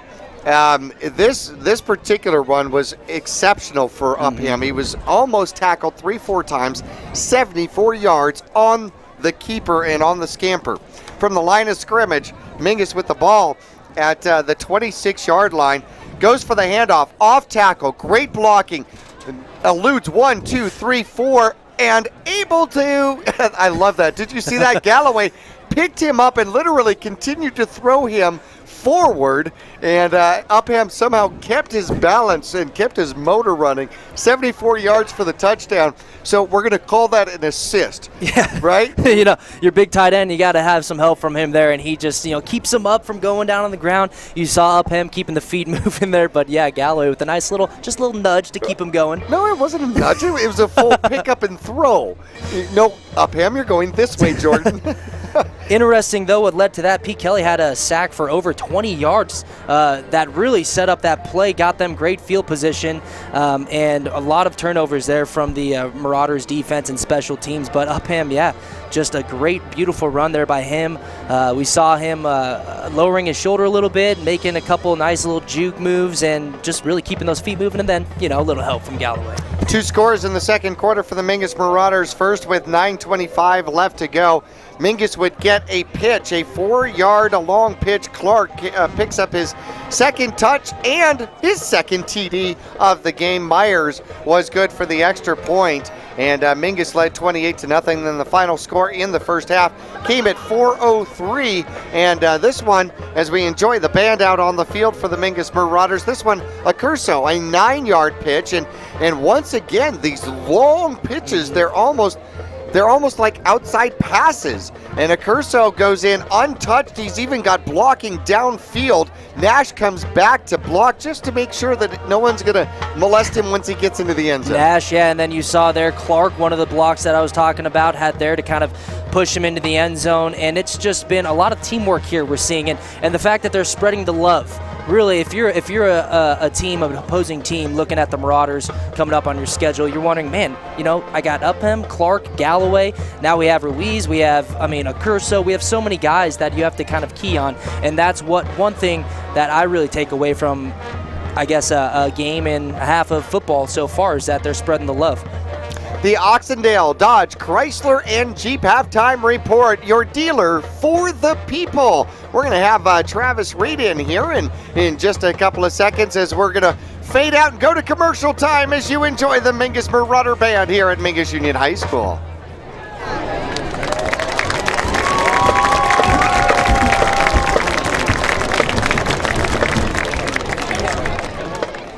Oxendale Chrysler Dodge Jeep. We believe everyone deserves to drive a nicer, newer car today.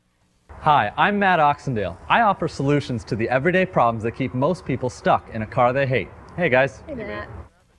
Last time we were here to buy a car, my wife and I could shop on the lot while our kids were in the play area and watched after them. It's for our family and also for our business, and they've always been able to find exactly what we've been looking for. Oxendale Chrysler Dodge Jeep, a dealer for the people.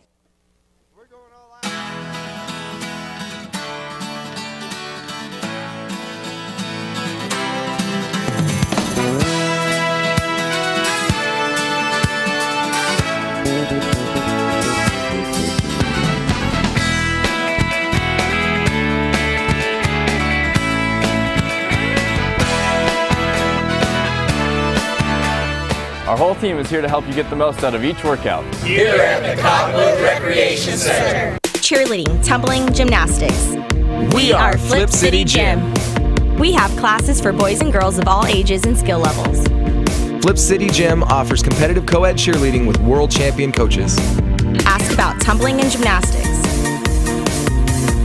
Or our health and fitness-based academic preschool. The only one of its kind in northern Arizona. Enjoy open gym Fridays and Saturdays. Stop by for your free class or find out more at flipcitygym.org. America's most innovative off-road vehicles are all on sale during the Polaris Factory Authorized Clearance. Get our biggest rebate ever on Razor XP 1000. Save $1,000 on remaining 2015s while they last. Get our lowest price ever on Ace 4x4. This all-new off-road experience is just $64.99 after rebate. Get the year's best deals during the Polaris Factory Authorized Clearance. Visit Cottonwood Motorsports at Route 260 and Western Drive. Digitel, a Verizon premium wireless retailer. Come in today and get on America's largest, most reliable wireless network. Get unlimited nationwide talk and text and devices from all the hottest manufacturers. Find Digitel, your local Verizon premium wireless retailer, in the Flagstaff Mall, in Cottonwood at 960 South Main Street, in Payson at 401 North Beeline Highway, Prescott Valley at Glassford Hill Marketplace, and in Prescott with locations in the Prescott Gateway Mall, and the shops at Prescott Gateway.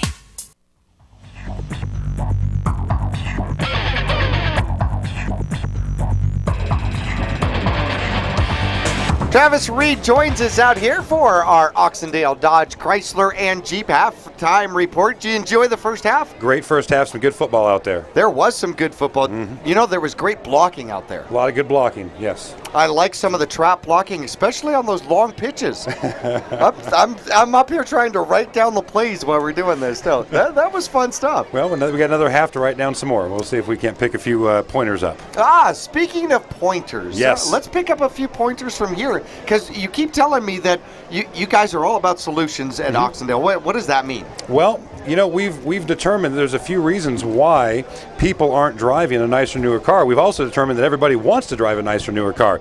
So some of those issues, there's 5 main reasons. Price, obviously, is important.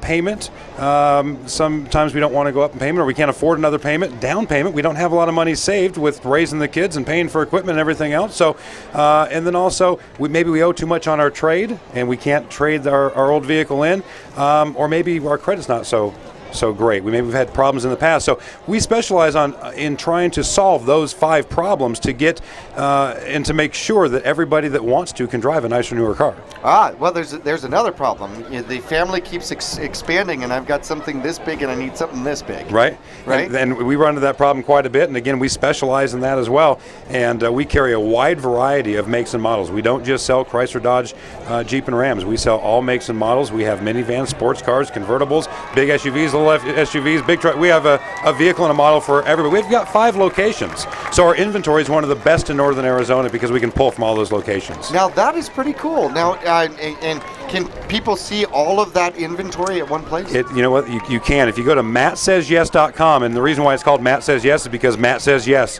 to all the deals. You go to MattSaysYes.com, you can view the entire inventory, new and used, on that website. And we can bring any vehicle from any location to all of our locations, especially here in Cottonwood, and tailor a car to your needs and make sure that we're showing you the car that you want. Does it make you feel good when you can actually get somebody to where they need to be? You get them into the vehicle that they really wanted or they really needed? That's the difference, and I'm glad you asked. That's the difference between us and most other dealerships, is that's what we want to do. We want to put smiles on people's faces. We want to make sure that we're solving the problems and becoming a solution instead of trying to sell something every single day. Yeah, well, I know. Selling becomes difficult. You know, selling wears on you. But helping people is always something that's fun. And that's our goal with every customer every single day. Well, that is fantastic. And how many vehicles approximately do you have on the lot out there? You know, right now we've got about 400 used in inventory. Wow. And we've got much more than that new as well. So about 500 vehicles available on the ground right now, all makes and models. Holy cow. How can you see all those in a day? How do you remember all those? I have to walk a lot. Where's your golf cart, dude? I've got one. I'm trying to get it refurbished right now. I'm putting a lot of miles on it, driving back and forth across the lot. Big wheels, lifted. That's what I'm working for, but Mr. Oxendale said no so far. I'm trying to make it look like a lifted Jeep. Ask Matt. He says yes. Right? Matt does say yes. Okay, see, there we go. The Oxendale halftime report here at the Cave at Mingus Union High School. When we return, we're going to go through some of the halftime stats. They're a little lopsided, but they're fun to look at when we return here to Mingus Union High School after this.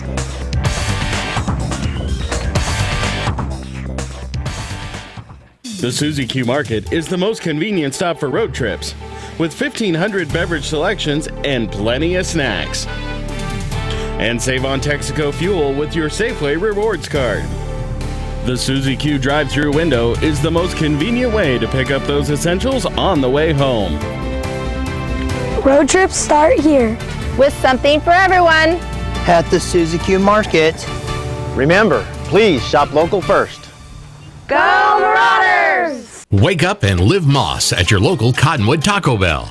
The next generation of breakfast is here. Introducing the Biscuit Taco, AM Crunch Wrap, Cinnabon Delights, and fresh brewed 100% Colombian coffee. Convenient hours, drive-through, and open late every night.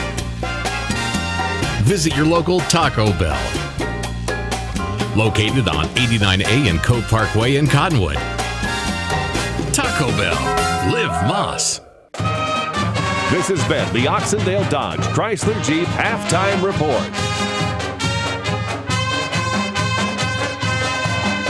We'll meet you back on the air as exciting Mingus Marauder football returns for half number 2 right after this.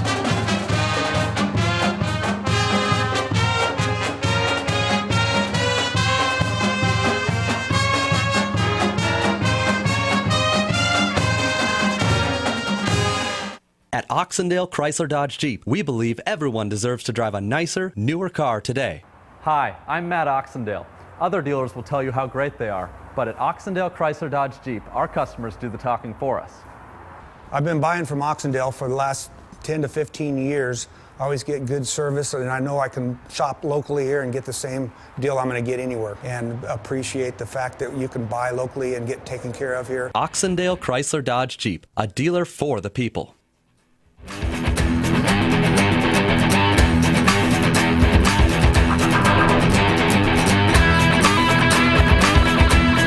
Back here at Mingus Union High School, the Cave, Mingus leading 35-0 here at halftime. Got a couple of minutes left to go here before the kickoff in the second half, and Lee Williams will be doing their first kickoff in the second half. Hey, let's take a look at some of the stats here. Let's start for the Mingus Marauders. Mingus put together 226 rushing yards in the first half, and did so really on very few touches. Now, if you think about it, Mingus had 13 carries and put together 226 yards.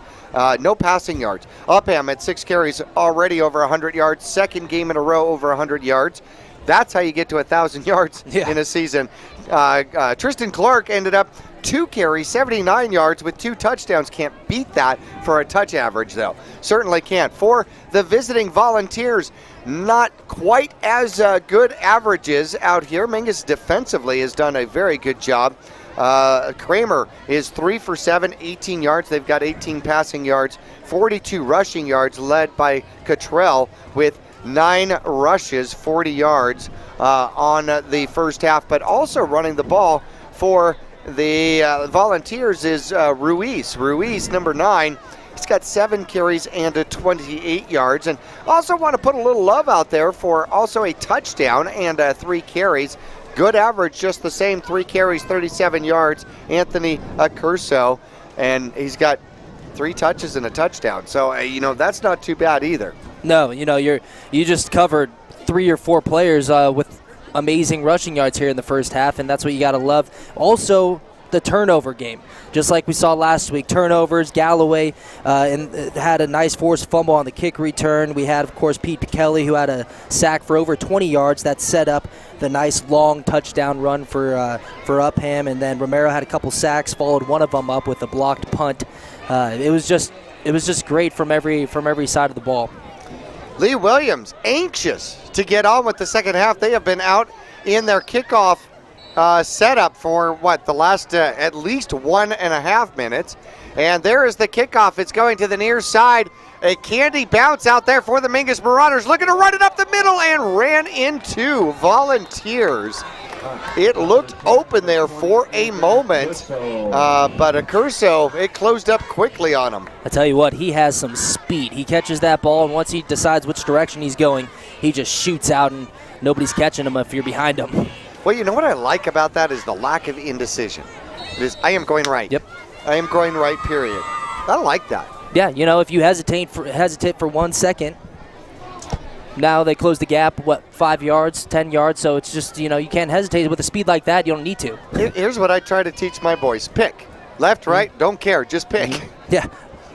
All right, handoff goes toward the middle, and getting out of it is the Mingus Marauder version of a Ruiz. Juan Ruiz with his first carry for the Marauders.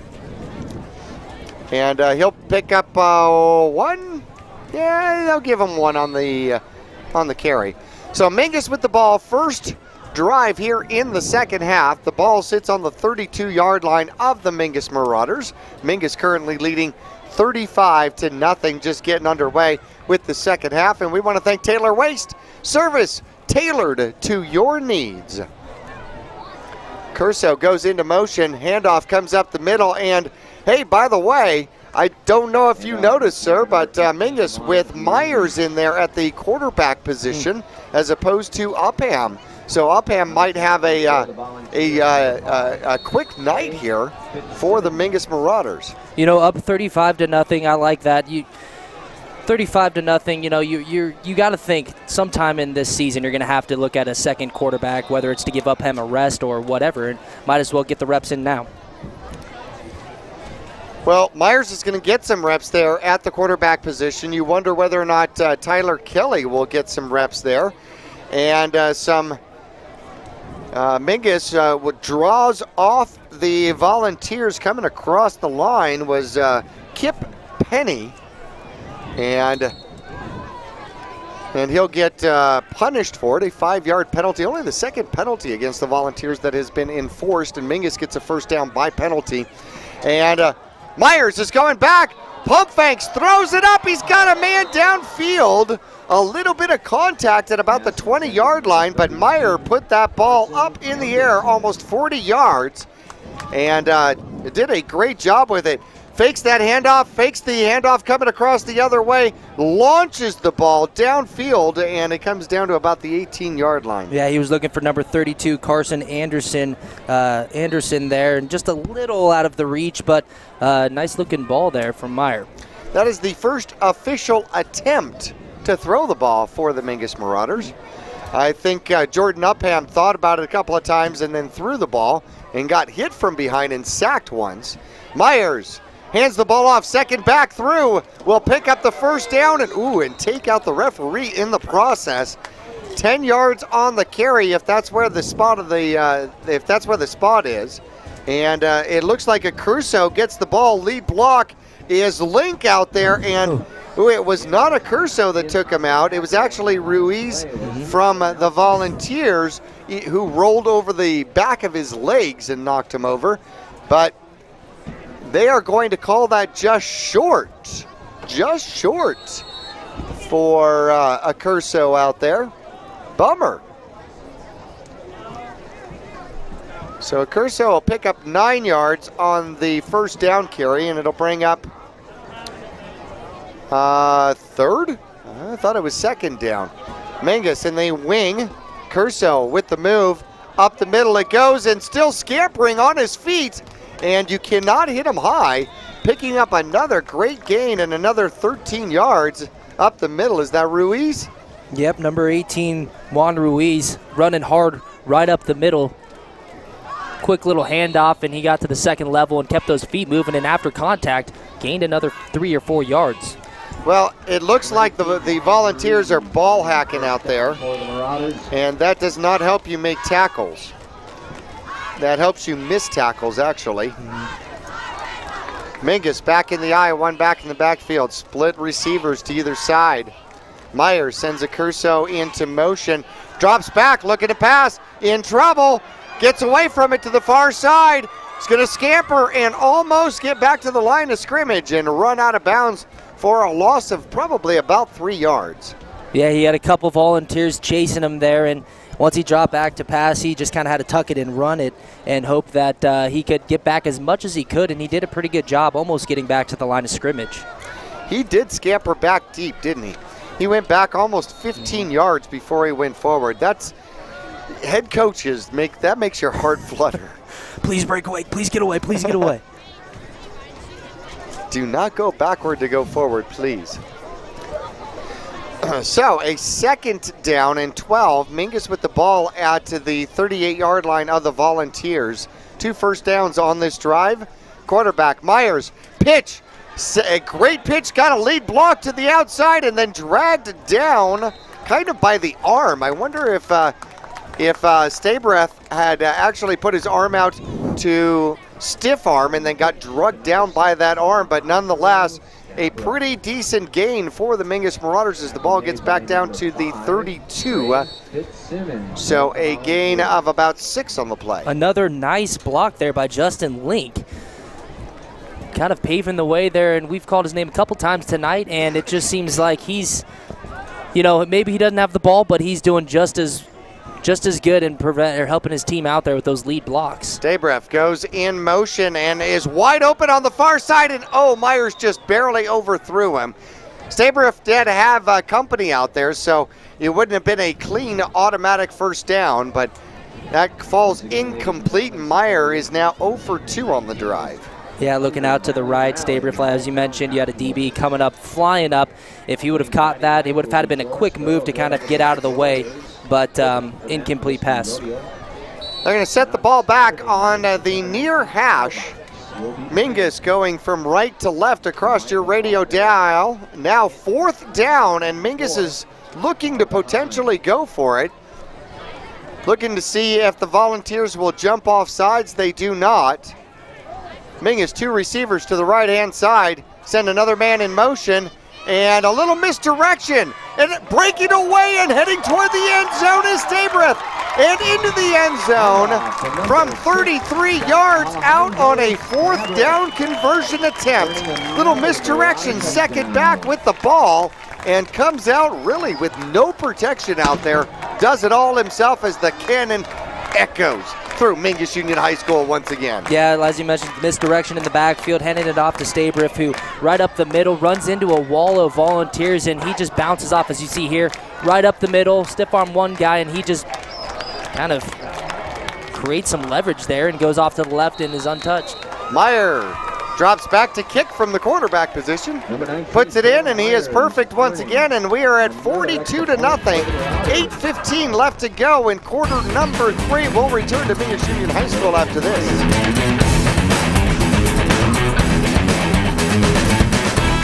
America's most innovative off-road vehicles are all on sale during the Polaris Factory Authorized Clearance. Get our biggest rebate ever on Razor XP 1000. Save $1,000 on remaining 2015s while they last. Get our lowest price ever on Ace 4x4. This all-new off-road experience is just $64.99 after rebate. Get the year's best deals during the Polaris Factory Authorized Clearance. Visit Cottonwood Motorsports at Route 260 and Western Drive.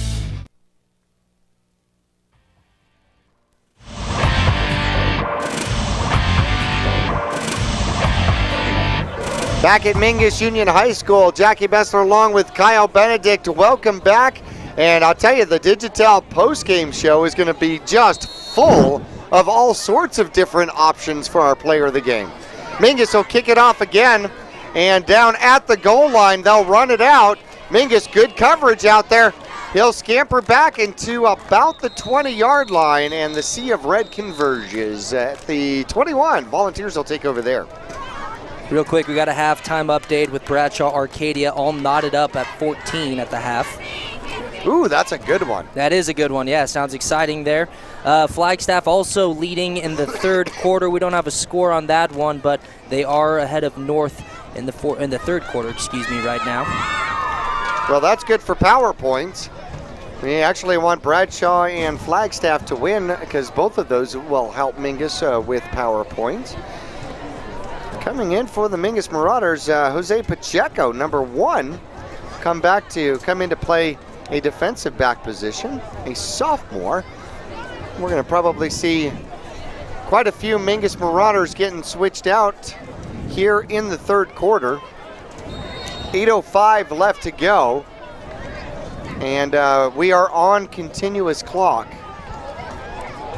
The ball, missed a penalty. I apologize. The ball is back inside the 9-yard line, and the Volunteers will take over right there. They're going to run the ball. Quarterback will keep it, actually outraces his blocker and then stiff arms his way forward.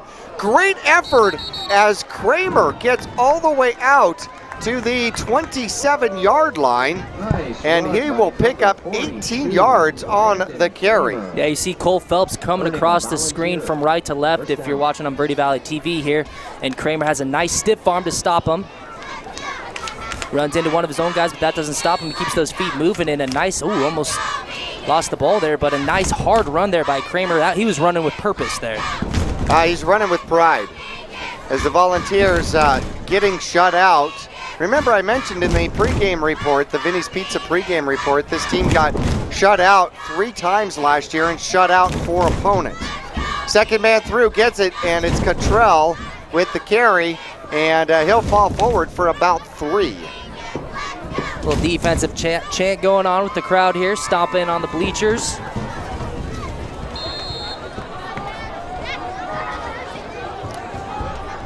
Cottrell had 40 yards in the first half for the visiting Volunteers. 2 sacks on Kramer in the first half, by the way, for the Mingus Marauders. And he'll hand it off toward the middle. Mingus will gobble it up. Let's see who was not in that. And it looks like Romero's getting off toward the bottom of the pile. Jason Ruiz on the carry there. I think that's how you get credit, is whether or not you got run over or you made the tackle. If you're getting up from the bottom of the pile somewhere, right? It was like, I wasn't even sure if there was a white jersey underneath all those red jerseys. It was peeling back these layers of red jerseys and waiting to see a white jersey down there, and it was Jason Ruiz, who tonight he's been running the ball hard. He took a couple big hits, a couple gang tackles from the Marauders, and he's still going at it.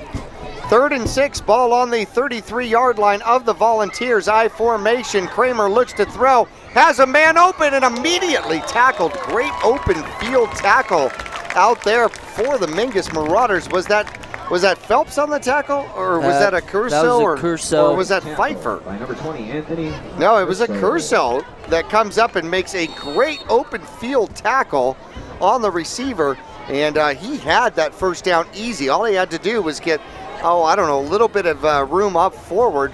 But on 4th down, the Volunteers may be forced to punt. They're in a punt formation.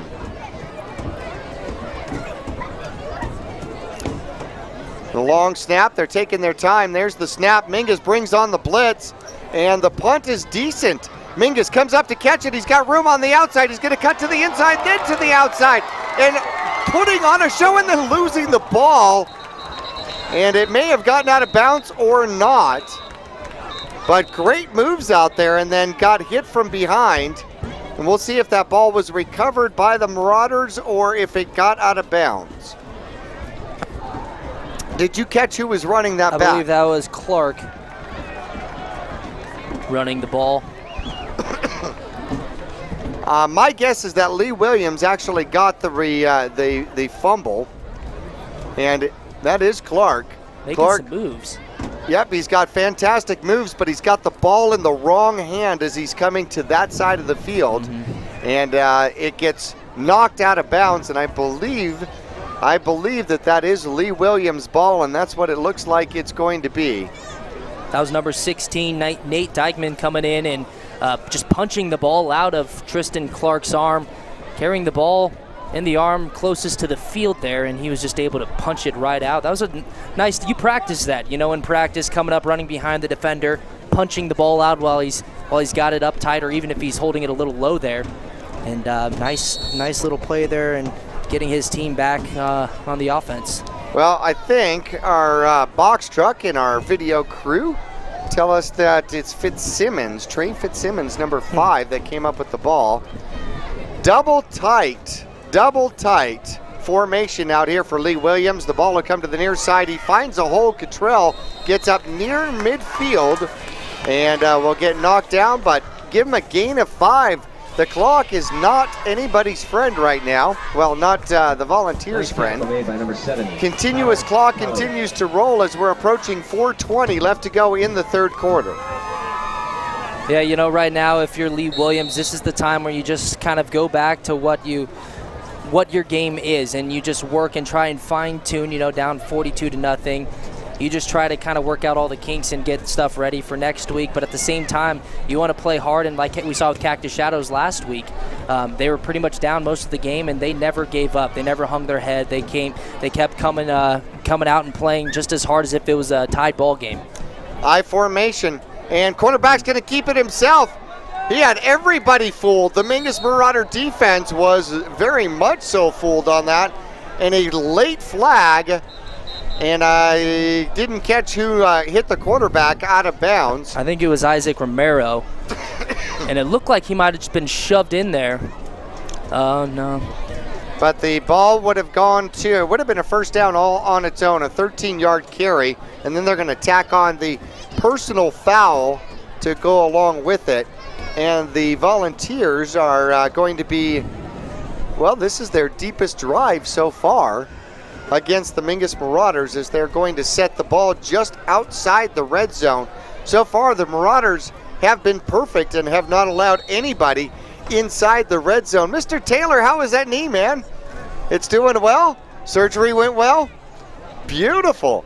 One of our lone individuals on the injury report. Kramer gets caught from behind, and Mingus denies them entrance into the red zone. You may not come. That was Cole Phelps chasing him from behind. It looked like he was untouched too, coming through the line, and was able to bring down the quarterback from behind for a sack and loss of yards. -6 yards goes for the sack out there. More importantly, that brings up second down now and a 16, second and long. Second and 16, 3 minutes now left to go here in the third quarter. Single back for the Volunteers. Kramer goes to take the snap. Mingus jumps. And looks like this one may go against the Marauders. No, it does not. It is going to end up going against the Volunteers, as the illegal motion penalty will now bring them to a 3rd and 21. 3rd and 21. That's more than I expected. 3rd and 21. I know the 3rd and 14th is supposed to be the 14-piece deal at Home Furnishings Direct for $9.99, but that's a whole different thing. I like how you worked that in there. That was nice. Yeah, I know. I'm working on that. Double tight. Second back gets it. Gets up through the middle. He'll get some of it back. Not bunches, though. Maybe not a big enough chunk, because third down is coming up for the Volunteers, and it is now going to be 3rd and 16, so he'll get 5. Yeah, I'm curious to see what the Volunteers do here, 3rd and long. They've had some success throughout the game putting the ball in the air.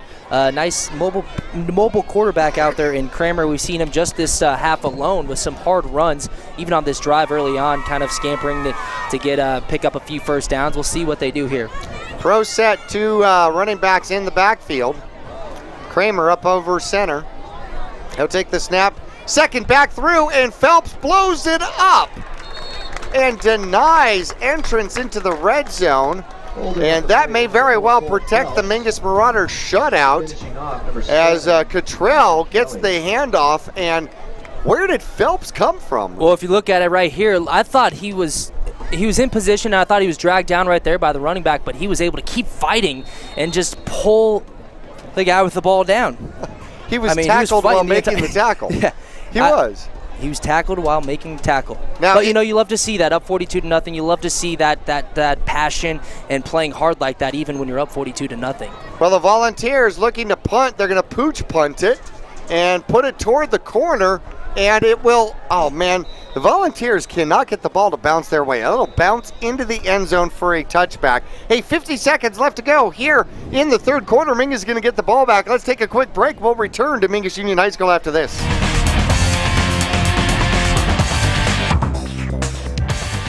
The Suzy Q Market is the most convenient stop for road trips, with 1,500 beverage selections and plenty of snacks. And save on Texaco fuel with your Safeway Rewards card. The Suzy Q drive-thru window is the most convenient way to pick up those essentials on the way home. Road trips start here. With something for everyone. At the Suzy Q Market. Remember, please shop local first. Go Marauders! Back here at Mingus Union High School, a big thank you out to Suzy Q Market, longtime sponsor for the Mingus Marauders, and your best stop, your first stop for road trips. Mingus will hand the ball off, I would say, to get the clock running, but on continuous clock, that's really not going to matter. A 4-yard gain for the Marauders. Ruiz with the ball, and that's going to probably take us to the end of the third quarter here.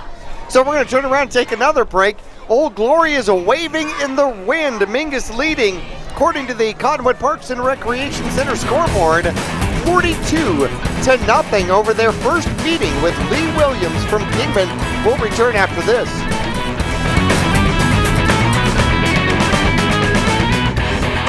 Digitel, a Verizon premium wireless retailer. Come in today and get on America's largest, most reliable wireless network. Get unlimited nationwide talk and text and devices from all the hottest manufacturers. Find Digitel, your local Verizon premium wireless retailer, in the Flagstaff Mall, in Cottonwood at 960 South Main Street, in Payson at 401 North Beeline Highway, Prescott Valley at Glassford Hill Marketplace, and in Prescott with locations in the Prescott Gateway Mall, and the shops at Prescott Gateway.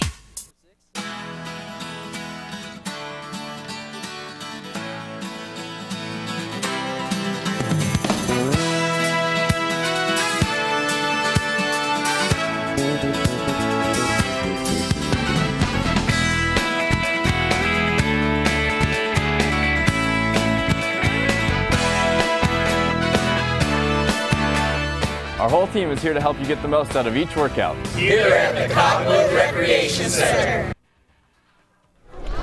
Don't forget to catch the replay of this game on Verde Valley TV. That is Cable 1, Channel 56, and Sudden Link, Channel 2. We got updates. Yeah, we got a final at between Flagstaff and North. Flagstaff won 27-12 over North, so that game is in the books. And looking to see still the update from Bradshaw and Arcadia was halftime tied at 14.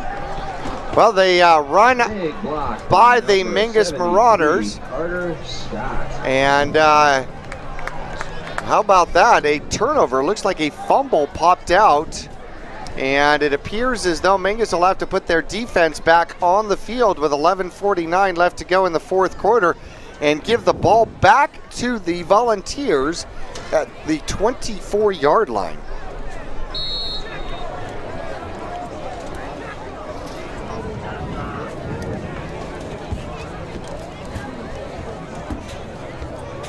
Well, bummer.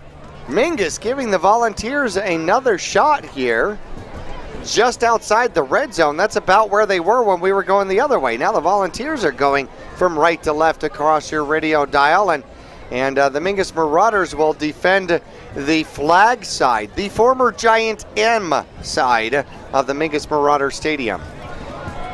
Coming out in an I, and second back will get it, and immediately, ouch, get punished. And that's Cottrell, who is not happy with his blocking scheme out there. No, running the ball hard again. And last time the Volunteers were in position and back in their, looked like they might end this shutout that the Marauders have going right now. But then Cole Phelps showed up and he had a nice sack, followed that one up with a tackle for a loss on third down and forced the Volunteers to punt. So the Marauders are still trying to hold on to this 42-0 lead and keep that shutout going. Well, Romero with a tackle for a loss of -6 yards. Back to a double wing. One man in the backfield. Kramer over center for the Volunteers, and he'll look to hand it off. He's got heat coming. Throws the ball just a little bit high and a little bit wide for his receiver on the near side. And intended was Cottrell out of the backfield, or out of a wing. And it is going to be a penalty against the Mingus Marauders, though. It looked like Kramer was forced to throw that a little earlier than he wanted to. He was getting a lot of pressure off of the right side by Isaac Romero, and might have forced it just a little bit, but looks like a penalty on the Marauders. Wow, that'll be a 15-yard variety penalty, which will be an automatic first down. Actually, that really made it a 16-yard variety penalty. Maybe from the spot of the foul, I'm not sure, but it is definitely an unsportsmanlike type personal foul. And just like that, the Volunteers with first down from the 15-yard line inside the red zone for the first time against the Mingus Marauders. There's the snap, first back through, second back through, he's got the ball.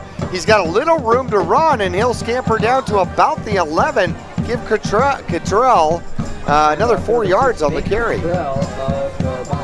Danny Stock right there coming across the line, was able to kind of grab him down. Looked like he got stood up a little bit, but then Stock, you see him, he just comes right across and was able to yank him down. So nice job right there by the number 51, the senior, 5'7", 171.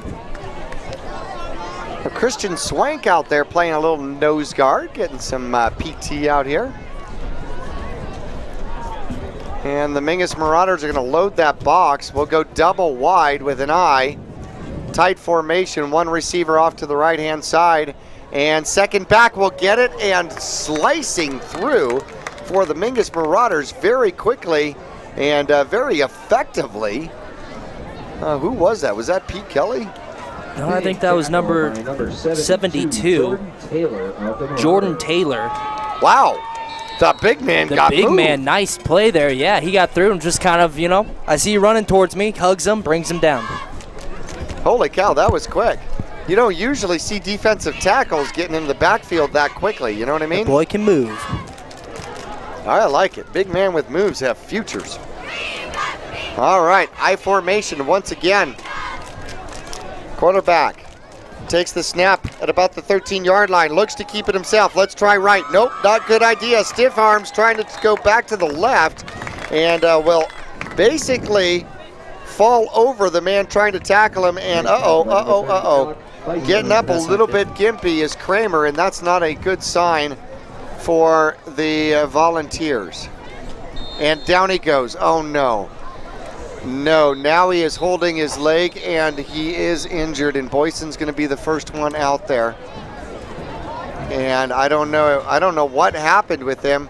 I hope that's just a cramp. Please tell me that's just a cramp. See here, he tries that stiff arm again over against Alec Pfeiffer, who was able to hang on and bring him down.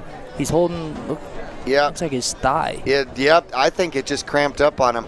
I think that's a cramp. Look at him. He's not happy as he's. They're stretching it out there right now. They're stretching it out. Oh, well, I'll tell you what, though. I will take a cramp over an actual injury to this young man, because he has played his heart out here today for the visiting Volunteers. Hey, you know what? Let's give him some privacy and take a break, and we will return to Mingus Union High School after this.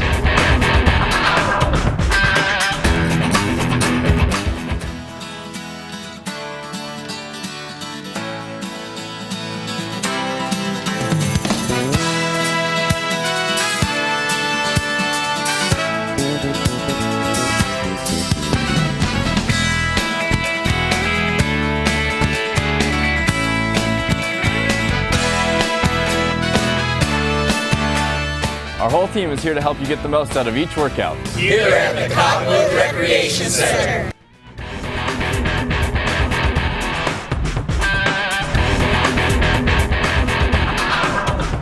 Hey, we want to thank a new sponsor to Mingus Marauder football out here, Flip City Gymnastics, cheerleading, and more.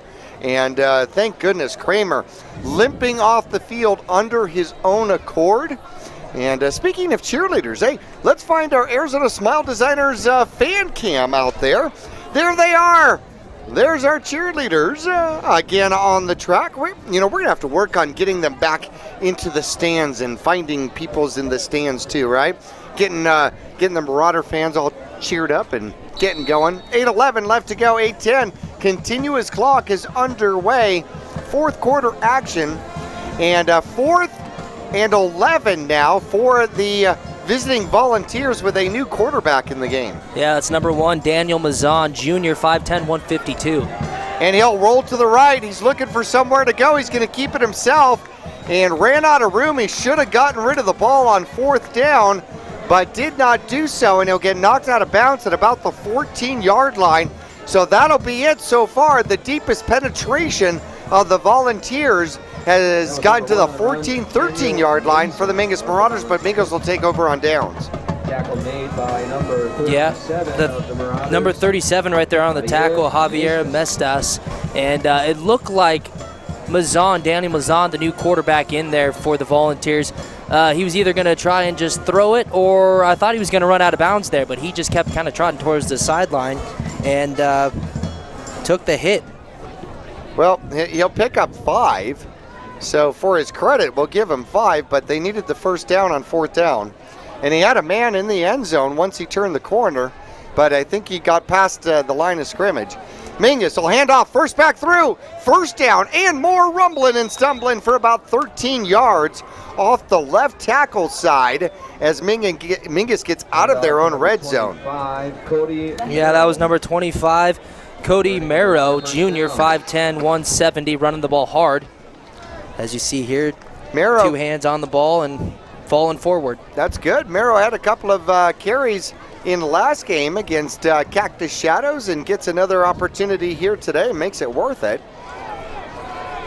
There's our offensive line once again. Taylor, Hardy, Vincent in the middle, Dalu, and Jones making up your offensive line for the Mingus Marauders. And struggling and falling forward. How do you fall forward when there's 3 guys trying to bend you back the other way? Strong legs. Strong legs. Okay, well, Merrow showed strong legs and determination to pick up probably a yard out of nothing. Yeah, you know, talking about, we just had the offensive line up on the screen. This is 2 weeks in a row, really. They've played well, and 42-0 here as we're approaching the 6-minute mark left in the 4th quarter. You know, a lot of that is credit to the offensive line. Mingus, man in motion, and they'll hand off to the middle, and the first back through, the fullback will get wrapped up pretty quickly out there, and that's Merrow again. That'll bring up a 3rd down for the Marauders. 3rd and about 9 with the ball at the 28-yard line for Mingus. Now 5:40 left to go. Mingus in no hurry, as they shouldn't be. Time is on their side. Man in motion. And I'm not sure if the ball got handed off or not, but both he and the quarterback got tackled out there. And so Myers, does Myers end up with the ball out there or not? No, Merrow ends up with the ball, and I'm not sure if Myers ended up with the ball or Merrow ended up with the ball, but it is a, they're going to go progress to the original line of scrimmage. So Mingus was able to eat up a little better than a minute of clock, but they're going to punt it right back to the visiting Volunteers from Lee Williams. And there is the snap. The punt is great, sends the man back. He catches it at the 33. He's going to try to the near side of the field. He is being hunted and will be caught at about the 37-yard line on the tackle for the Mingus Marauders. Number 59, which is Charles Hardy. How about that, an offensive lineman getting downfield like that? Yeah, you see him breaking down, coming here on the outside. Let's see, he's forced back inside, actually, the guy with the ball by Stabrif, and kind of funnels him right into Charles Hardy for the tackle. See, when you're an offensive lineman, you like that. You know, bring the tackle to me, right? Yeah. Or a defensive lineman, right? Yeah, just funnel him right towards me. Yeah. I'll take him down. Yeah, get them to cut back into my direction. I'll take it from here. I know what I'm doing.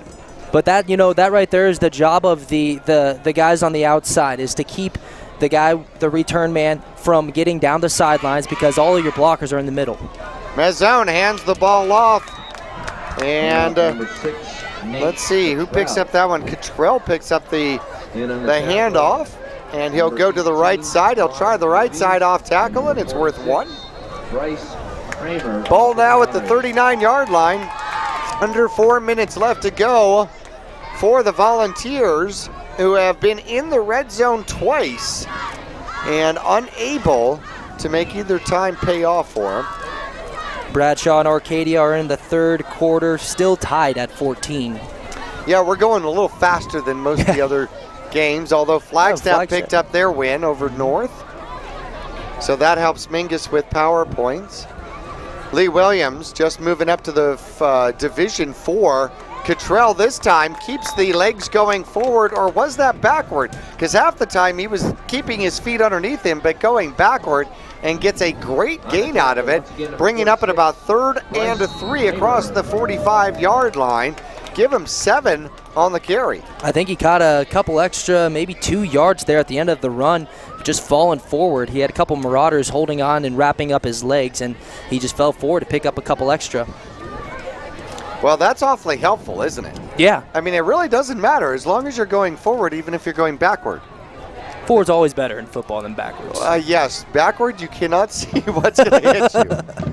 First man through gets somehow through and does not get eaten up, and that's going to be close. That's going to depend on the mark. It looked like number 4, Cole Phelps, had him in the backfield, but just slipped out from him, and he kind of ran out front of it. But Cole Phelps in the backfield, in position to make the tackle for a loss, but couldn't bring him down. Swank will end up making the tackle, but not before the first down. Was that Cottrell again carrying the ball, or was that Childs that last time? I think it was Childs. And out of the eye, second back through. Cottrell gets it. He breaks a tackle out to the outside, still keeping his feet and rolling and stumbling and making his way down across the 35 to the 34-yard line. And so he's going to pick up 21 yards on that one. And Mingus kind of blocked themselves out there, although a great lead block downfield by number 67. If you notice that, that's Kyle Jewell. Turns around, plays center. Actually, that was the center. Downfield. How about that from Oh, you got to love it. You know, a couple arm tackles there by the Marauders led Cottrell to kind of slip through past some of them, but Cottrell still running the ball hard and getting some help from center. Second back through, he'll get it again. He's going to try the near side of the field and tries to slip through a couple of Mingus Marauders. He'll pick up a few. However, they're going to have to start using their timeouts here as we get down to 1:22 on the clock in the fourth quarter. Mingus has had control of this one from the beginning, 42-0. The Volunteers, once again, if they want to score, they're going to have to hustle. Yeah, you know, they're running the ball hard. I thought that they might go to the air a little bit here, especially towards the end, if anything, just to work on that passing game. Yeah, I know, but your starting quarterback went out with a cramp. I hope it was a cramp. Yeah. Hope it wasn't a pulled muscle. I hope it was a cramp. One man in the backfield.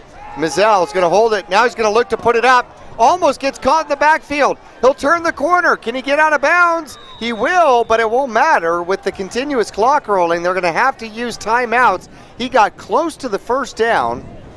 Nice mobility back there by Daniel Mazan in for Kramer, who went out with an injury. Didn't look too serious, but number 1, Mazan making things happen with his feet. And I believe he was being chased by Tyler Kelly, I believe, number 7, yeah, who misses the sack there, and Mazan getting things done, getting flushed out of the pocket and running towards the sideline for a little pickup. Well, they set the ball, and look at this, they do stop the clock for him. So the eye is set, and second man through. A little scat back withers his way through the line like a quilter with thread.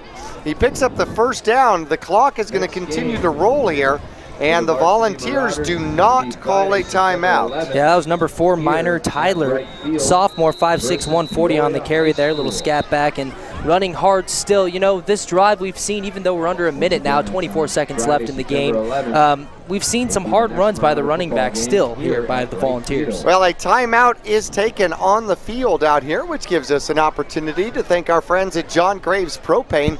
Common folks giving uncommon service, as well as Digital, your premium Verizon wireless retailer and one of our premium sponsors for Mingus Marauder football out here, and they also host our post game coming up. And Kyle, I know you have been writing notes feverishly and furiously in regards to who you think the player of the game is. We'll keep it secret, but I'm glad, because I don't know if I have my mind set on anyone yet. I know for absolute sure that I don't know who I'm going to pick. Oh, I thought you tricked me there a little bit.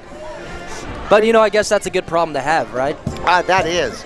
You know, Mingus has had contributions from so many different directions out here today, as the crowd entertained by the band from Mingus Union High School. Ball inside the red zone for the third time for the Volunteers. Mingus with 24 seconds left to protect their first shutout of the year. Man, Lee Williams, either they get shut out or they shut out the other team. 7 shutouts they played last year. 3 against them and 4 to their favor. Mazzone throws the ball up. He's going deep. It falls short. He had his receiver open and actually got his man turned downfield. Was the intended receiver, was that 82? Yeah, that was Justin Sturgill. Junior. Forgive me. But I saw, you know, dropping back to pass Mazzone there, and I saw where he was going, and he had him. He had him open, pass just a little short there in the end zone. But flag on the field, though. So we'll see if this one goes against the Mingus Marauders. And Mr. Zebra is walking that direction. That's going to be a 10-yard penalty, and is going to put the ball just inside the 8-yard line. Now, if you're the Marauders right here, you really want to hold on to that goose egg on the scoreboard. First and go, 20 seconds left on the clock. Quarterback's back, he throws, and it is tipped. Oh, it was caught for a moment, tipped and then dropped. And wow, the shutout stays protected for ever so close to just a moment. They go for the tight end, he had it, and then there was connection out there, 88, and knocking the ball out for the Marauders. Who is 88, by the way? Javier Mestis knocks the ball out for the Mingus Marauders, but 88 for the Lee Williams squad is, that's Strohsfire, the tight end. So now 15 seconds left and 3 more tries, and they're going to pitch the ball, and caught from behind and ridden down to the ground at about the 6-yard line is the little scat back, Tyler. Yeah, chased down by Cole Phelps, who just kind of jumped on Tyler's back and brought him down. 4 tackles, 4. Well, we'll give him 2 yards on the carry, and they're going to use a timeout with 9 seconds left. And a little drama here for fourth quarter Mingus Marauder football.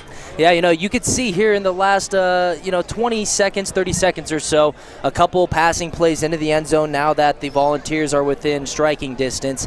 A nice play there by Javier Mestas to kind of keep that goose egg up on the board for the Marauders. But you can see that the Volunteers are wanting to put points on the board here. They want to go out and kind of snap that streak of the shutouts. Yeah, you don't want to get shut out the first game of the year. No, that's definitely a no-no. Mingus looking to get their first shutout of the year. I think Mingus looked a little sharper out here, with it being their second game of the season. And Lee Williams had showed some first game jitters out there. But Mingus out there with lots of different numbers out there.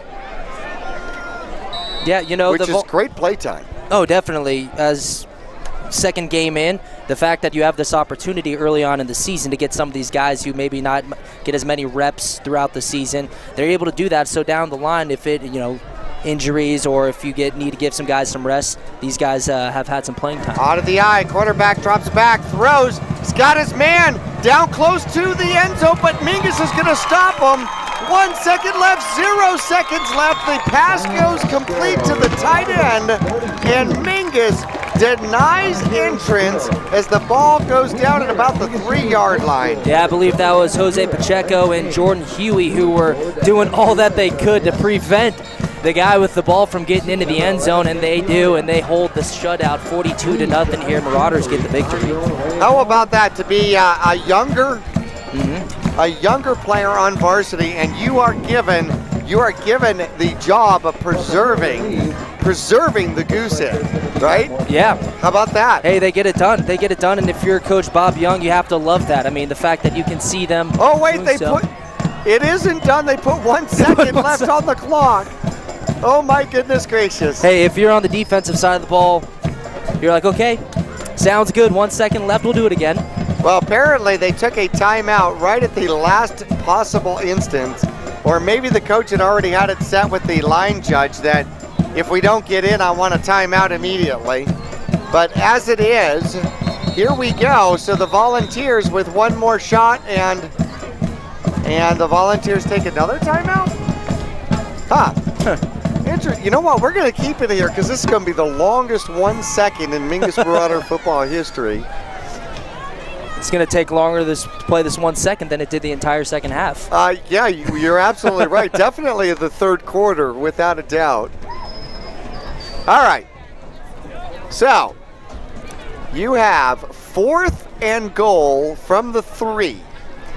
4th and goal from the 3. You know, if this was baseball, it would be bases loaded, 2 outs, bottom of the 9th, right? Yeah. Okay. You run whatever you can here. Whatever your probability, the highest probability to get in the end zone, you run that play if you're the Volunteers. And what is that? You know what? It's tough. I mean, injuries, they have a different quarterback in. Kramer, the guy who started this week, wasn't going to be their guy to begin with at the beginning of the year. They lost their starting quarterback. Now you're down to your second string this year, I guess, and so you see what he does. We'll see. They come out in an eye. Receivers on both sides. Quarterback takes the snap. They hand it off. Cottrell gets the ball. No, it's Ruiz that gets the ball. And denied. This time we're going to look at the clock that says 0. Flags on the field? None. Teams leaving the field, but we did that before. Okay, referees leaving the field. It is now official.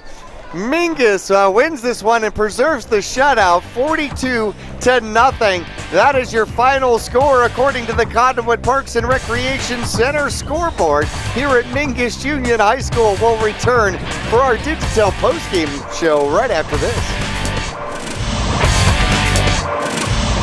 Since 1993, Rice Accounting has been assisting Verde Valley residents with their tax returns. A proud part of the National Jackson Hewitt Tax Service, Rice Accounting can prepare all state and federal returns. They can file electronically or prepare paper returns. They're open year-round to assist you with personal and business taxes, quarterlies, payroll, and account services. Please come on in to Rice Accounting Jackson Hewitt Tax Service.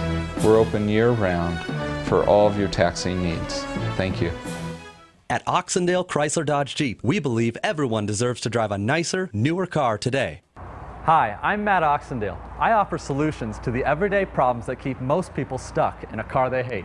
Hi, guys. Matt. I enjoyed my purchase experience at Oxendale Chrysler Dodge Jeep.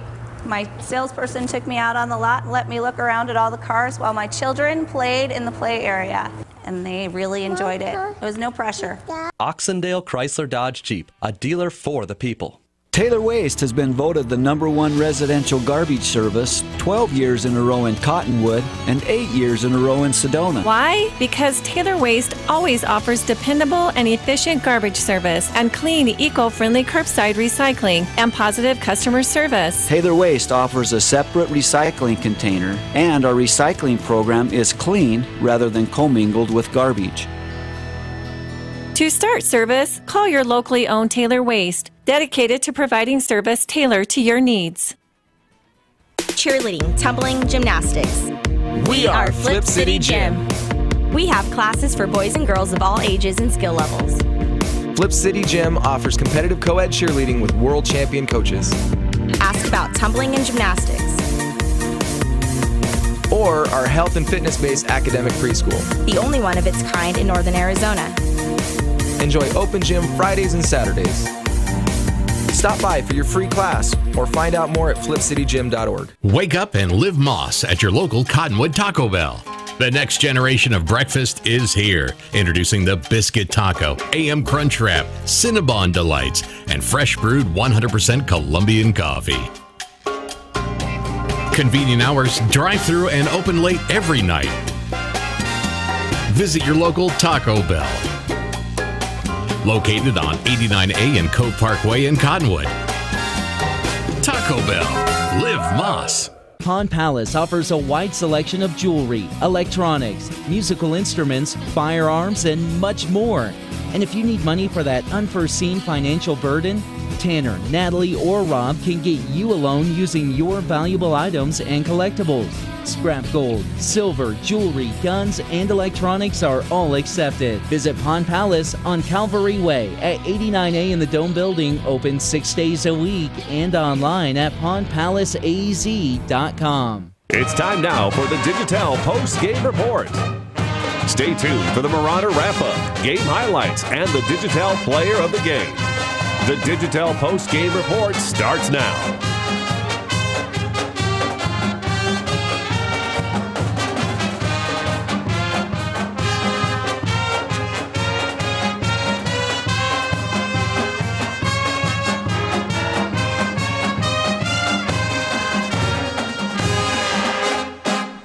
Back-to-back games, the Mingus Marauders put up a 4 and a 2 in the appropriate order on the scoreboard. 42-0 this time. First shutout for the Marauders of this season. So they win the opening game 42-15 over Cactus Shadows, 42-0 over Lee Williams in their first visit, and the victorious Mingus Marauders exiting the stadium to cheers and the Mingus Marauder fans out here today. Averaging 42 points a game. That's good. Oh, no, that's great. I mean, this game looked a lot like last week's. I mean, right from the beginning. Last week we had Upham with that second play from the game, 75-yard rushing touchdown. Third play of the game this week, same thing, 75-yard touchdown. So but not by Upham. But not by Upham. Nope, it was Tristan That was Clark. Clark picks up this one, a long pitch. Oh, good 12 feet or so, and Tristan Clark outraces everybody. A wonderful running lane, by the way. I like that play. I love that play. That is a fantastic play. I think Mingus should put that in their playbook. Myers got the extra point. Mingus led 7-0 early, and then with 5:17 left to go, Upham would get his first of 2 touchdowns during the course of the game. 9 yards, calls his own number. He knows that one well. It's 10. Myers, who wears 19, gets the extra point. And Mingus led 14-0. Still first quarter, 43 seconds left to go. And Upham would get his second touchdown on the ground. This one, he definitely earned, without a doubt. Upham will go off to the right-hand side, scamper 74 yards. Lots of missed tackles. Cottrell almost had him there. And a little help from Galloway, who kind of picks up his quarterback and goes, "You're going this way, young man. You're going this way." And Upham gets the touchdown, his second touchdown of the game, 5th on the season, by the way. And with the Myers extra point, it was 21-0. That was the end of the first quarter. Second quarter, Mingus would continue to pour it on, starting with a 4-yard long pitch to Clark off to the left-hand side, and gets the block inside. He goes, cuts up underneath. Myers got the extra point. It was 28-0. Before halftime, Mingus would score again, sir. 4:03 left to go. Another pitch play puts points on the board. This one going to Accurso as he comes to the right-hand side and gets blocks everywhere. In the end zone, before the end zone, the middle, up forward. He had probably blocks on the sideline to help him out. Myers got 5 in a row as the extra point. And then Mingus would score one more time during the game and make it a 42-0 game. This one, Stabreff, 33 yards as he goes the opposite direction and then cuts it back up the middle. He didn't even follow his pattern, cuts it up the middle and then comes back to the left and really beat everybody, including his own blocking. He had all the blocking to the right. No, let's go left. and he takes the hard left turn, but finds pay dirt nonetheless. And that would be the final score for the Mingus Marauders, 42-0. Yeah, you know, that one right there was all Stabriff. But really, if you look back, watching those replays, that effective pitch to the outside worked really well. A number of touchdowns just on that play alone. And a big reason for that is because of the blocking on the outside of the Marauders. Blocking, we had turnovers. Pete Kelly, that nice really long touchdown, rushing touchdown that Upham had, was set up by Pete Kelly after he had a nice sack for over 20 yards.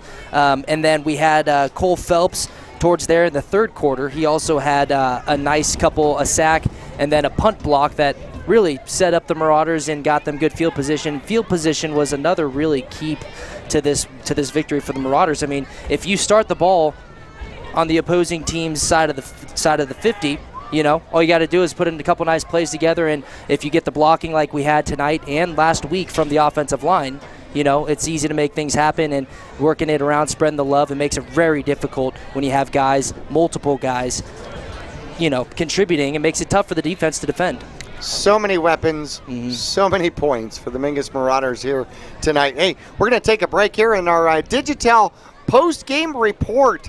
Okay, I'll cheat. I'm starting to look at the notes that he's got for the player of the game, but we're going to go through some individual stats. Nonetheless, when we return to the press box, the game here at Mingus Union High School after this.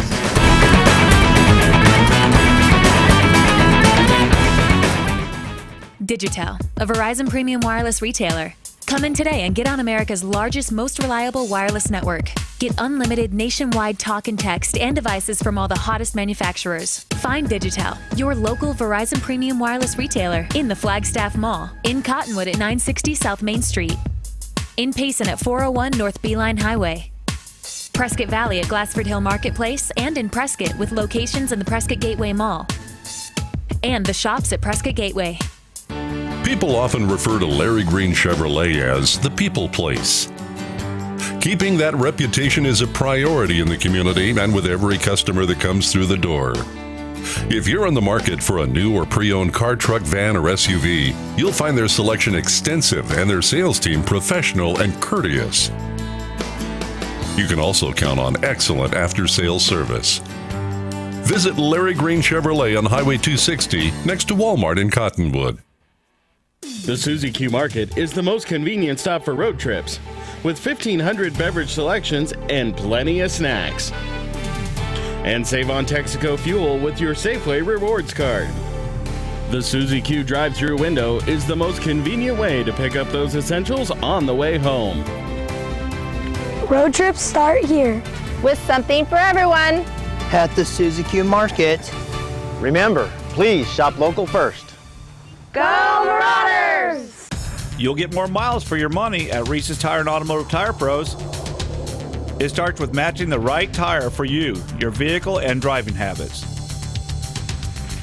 And continues with expert brake, alignment, and warranty services to extend the life and performance of your vehicle. And to serve you better, we now offer King Cobra custom exhaust systems. Find out more about our nationwide warranty at reesestire.com. America's most innovative off-road vehicles are all on sale during the Polaris Factory Authorized Clearance. Get our biggest rebate ever on Razor XP 1000. Save $1,000 on remaining 2015s while they last. Get our lowest price ever on Ace 4x4. This all-new off-road experience is just $64.99 after rebate. Get the year's best deals during the Polaris Factory Authorized Clearance. Visit Cottonwood Motorsports at Route 260 and Western Drive.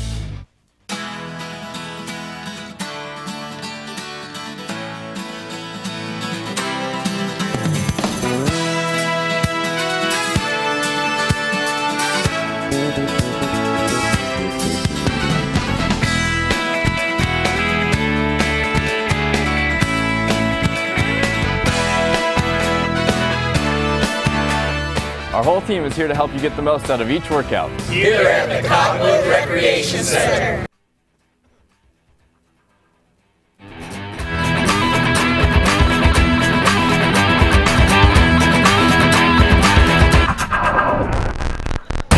Back here at Mingus Union High School, Jackie Bessler along with Kyle Benedict as we are in the post-game show brought to you by Digitel. And my favorite Digitel location is the one right next to Suzy Q. That's my favorite one. They have always been extremely helpful when I have gone in. And I know I have old technology, but I've actually worked on I wasn't going to say anything. Yeah, I know. You were going to say it anyways.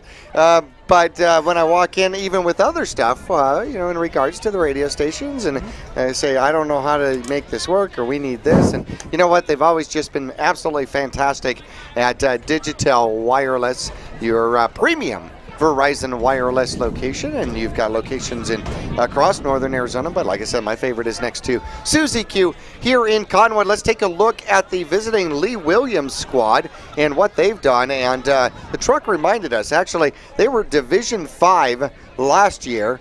They've moved up to Division 4, and then they play a Division 3 team their first game, so that's like skipping 2 levels. A Division 3 team that already has 1 game under their belt this season, so, that's very, very difficult for them. And they lost 42-0, but you saw there the last couple drives, they still were playing hard and running the ball with pride, as you mentioned during the game. Absolutely. Oh, no, there is no lack of pride or lack of effort on the squad.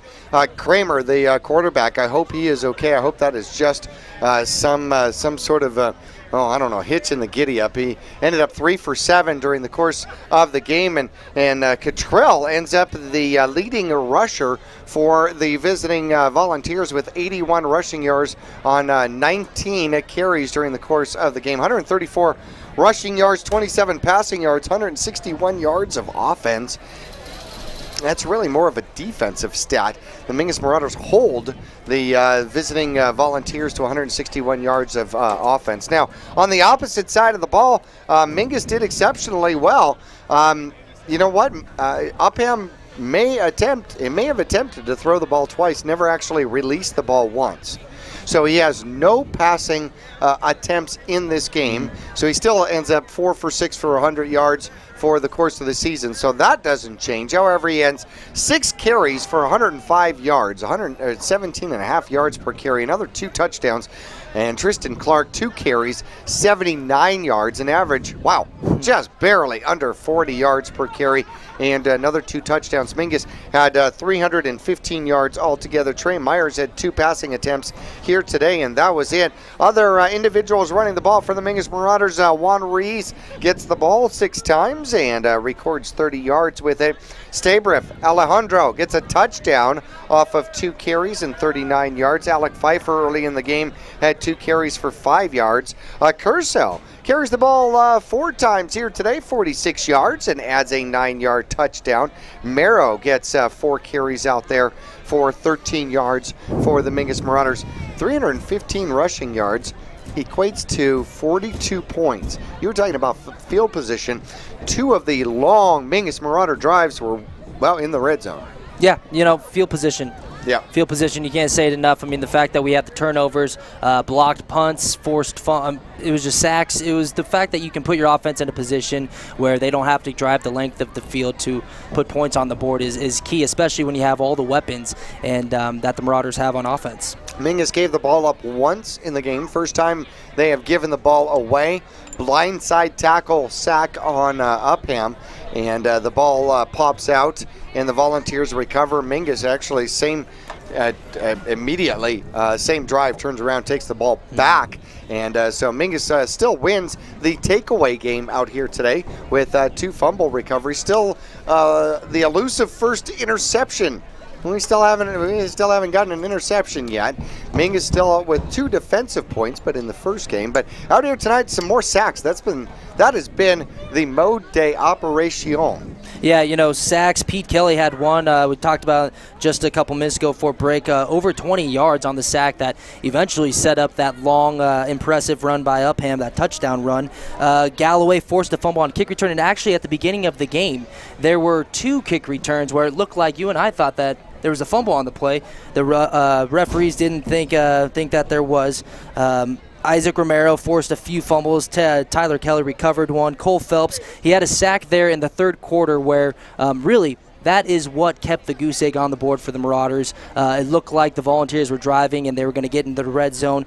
Cole Phelps came through, had a nice sack for a loss, and then also followed it up the next play on third down with a tackle for a loss, forcing the Volunteers to punt, getting the ball back into the hands of the Marauders. Well, you got Upham as we go into our Digital player of the game. You got Upham, who picks up another 100-yard rushing game out there. Tristan Clark, had he touched the ball more than twice, would have had another 100-yard rushing game.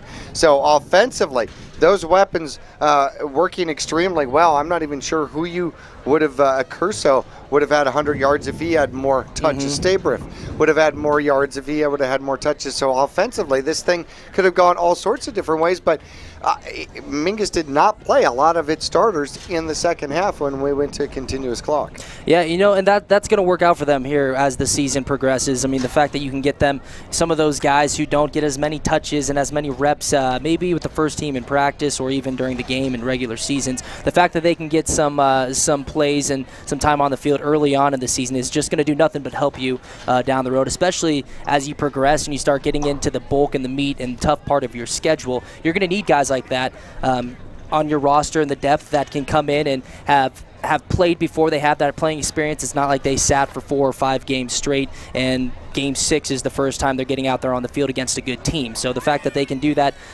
early on here in the season is going to do nothing but benefit the Marauders. Okay, so on the defensive side, who would you go with for player of the game? It's tough. There's so many. We were talking before break that we're tossing names back and forth, but I think Isaac Romero. I mean, he had a blocked punt. He had 2 sacks, 1 forced fumble, 3 or 4 turnovers on the night. I have to give it to Isaac Romero because the fact that this is the second week in a row where sacks, turnovers, field position has led to the offensive putting on points. You got to give some love to the defensive side of the ball. Not only that, I'm a defensive guy too. Well, yeah, I know you're a little biased, but that's all right. I understand that. No, I'll go with Romero as well, especially since you've got the goose egg on the board, the first shutout for the Mingus Marauders. Got to give it to Romero. So our Digital player of the game is Isaac Romero for the Marauders, and coming up next week we have a bye week. That means that we got 2 weeks.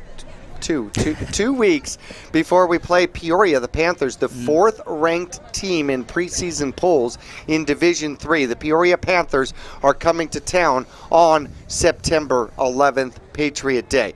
And that'll be our next broadcast. So we've got 2 weeks between games, which means that you can fill with other football, because coming up tomorrow, there's all sorts of other Cottonwood football. I know you got to have your football fill, right? Hey, you have to. It is a fix. And there's going to be 3 home games at Cottonwood Middle School coming up tomorrow from High Desert Youth Football. 1 minors division squad with 2 Cottonwood teams going up against each other. A minors division, Mighty Mite division squads, 2 Cottonwood teams, 2 minor Cottonwood teams going up against each other. And then at 2 o'clock, the Majors Division, the Wildcats will take on the Prescott squad in the Majors Division. The next game for the middle school, Cottonwood Lobos, will be versus Payson, and that will be coming up September 3rd. So you got some options there to get some football in, and I'm not sure where the Mighty Mites are or the Miners are, but Labor Day weekend, the Major squad goes to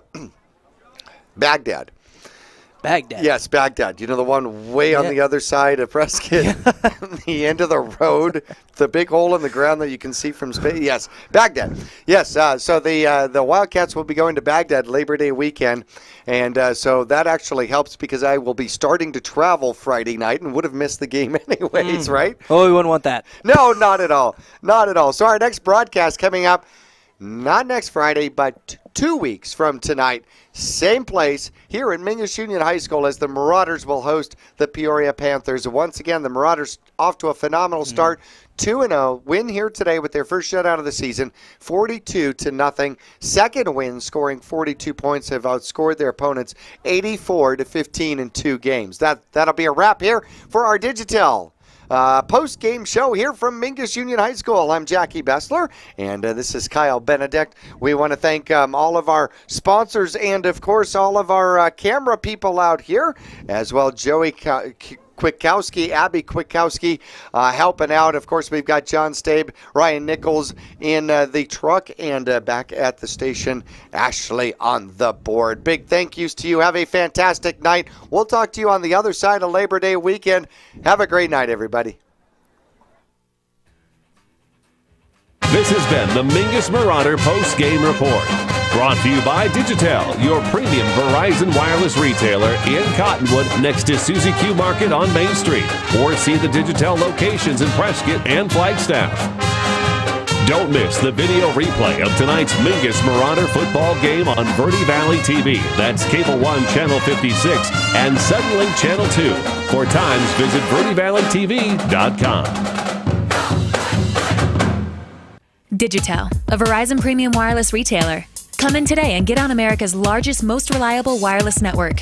Get unlimited nationwide talk and text and devices from all the hottest manufacturers. Find Digitel, your local Verizon premium wireless retailer, in the Flagstaff Mall, in Cottonwood at 960 South Main Street, in Payson at 401 North Beeline Highway, Prescott Valley at Glassford Hill Marketplace, and in Prescott with locations in the Prescott Gateway Mall, and the shops at Prescott Gateway.